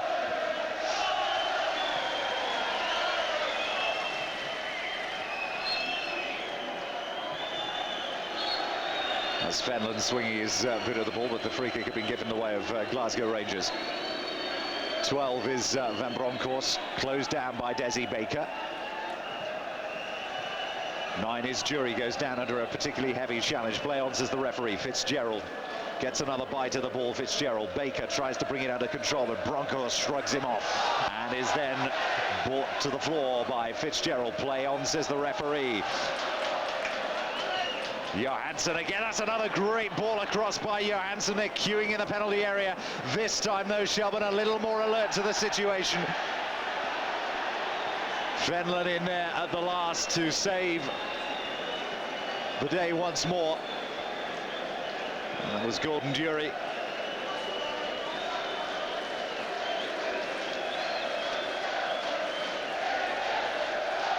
Well, maybe that's been the difference, or is going to be the difference rather, Billy, is the fact that possibly in recent years, maybe not being disparaging about the previous management team, but maybe someone with Advocaat's experience of realizing situations that need to be changed and having the experience to actually go with a decision that can make a fundamental change in the way the game has gone. Well, they certainly made the right decision tonight, but you've also got to remember the quality and the standing of the team that he was playing against. Well, that is the final whistle here at Prenton Park. And the final score, Shelbourne 3, Glasgow Rangers 5. Up until 1 hour, Shelbourne led 3-0 before an onslaught from Glasgow Rangers brought them 5 goals in 17 minutes. A marvellous night's entertainment here from Prenton Park.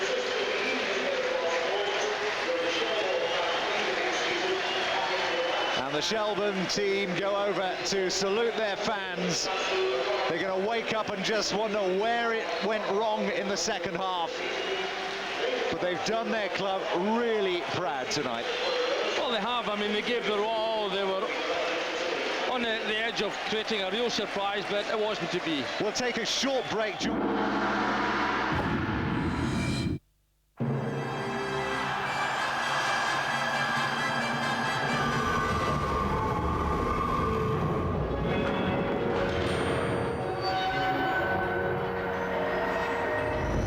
One world.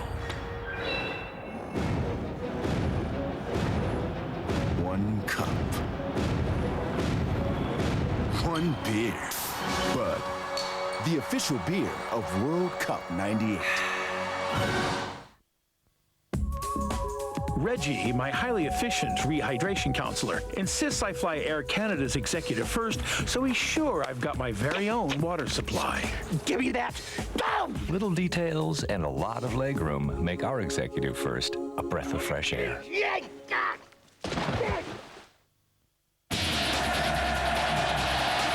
Calmay protects you with MSK. Calmay intelligent studs that avoid your injuries. Calmay.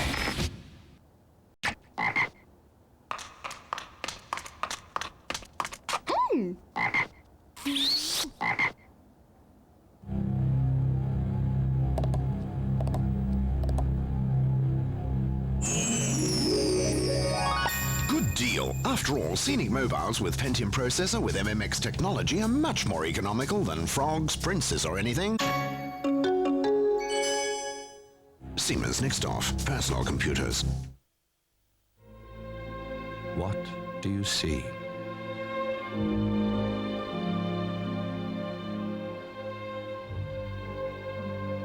What you see is a car that offers the ultimate in drivability and dependability. What you see is a car that not only looks better, but has a body armor that lasts. What you see is a car whose every detail is checked to ensure it's as reliable as it is ingenious. And what you see is a car that is as economically beautiful as it is beautiful to behold. What you see is a Hyundai. So prepare to want one.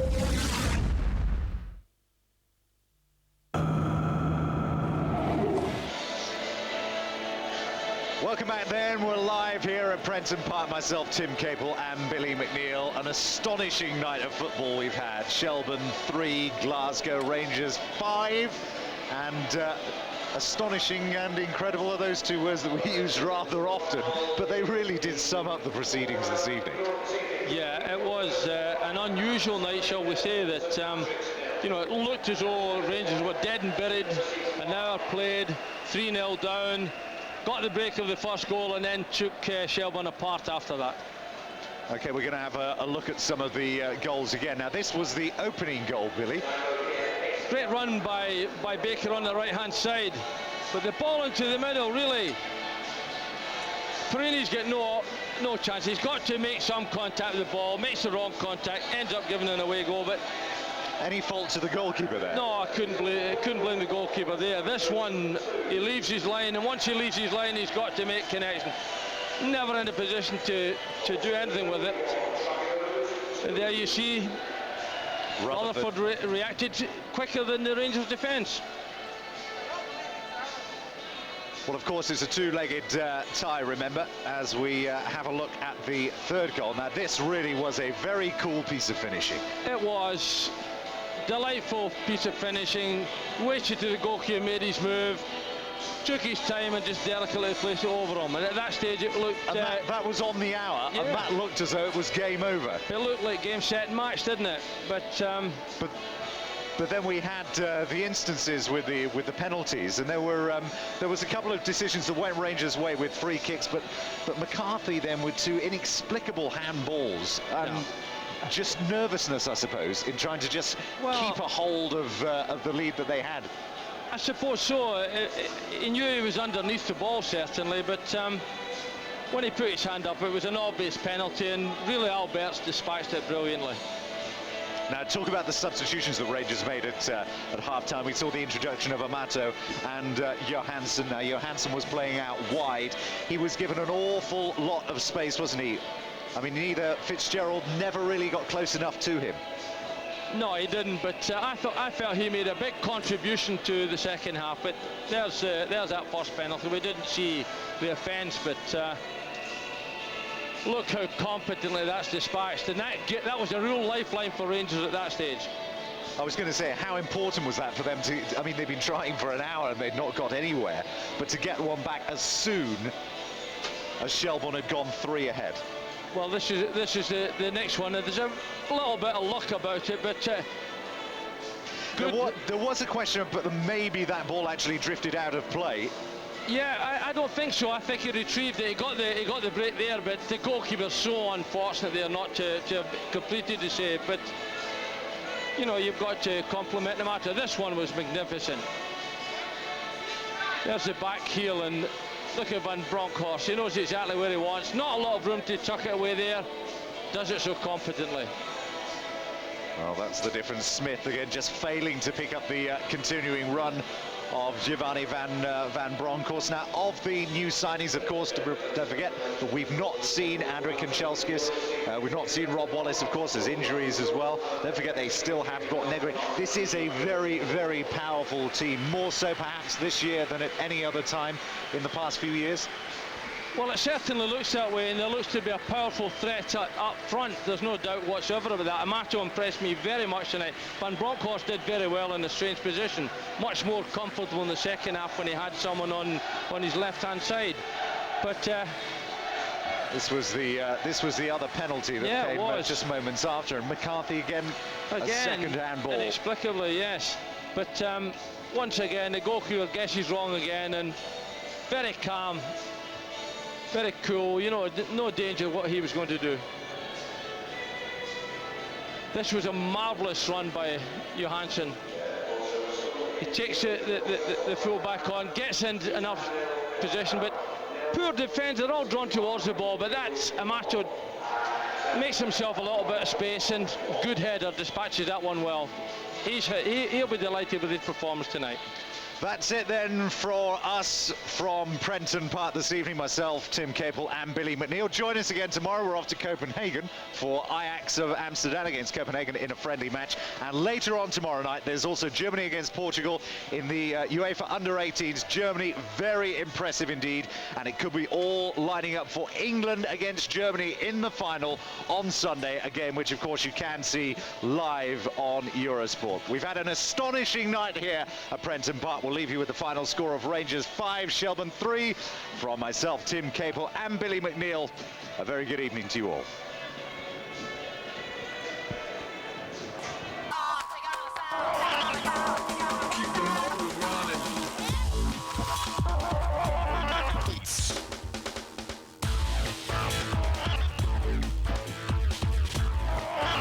Eurocups with Active Driving, Active Safety, Subaru.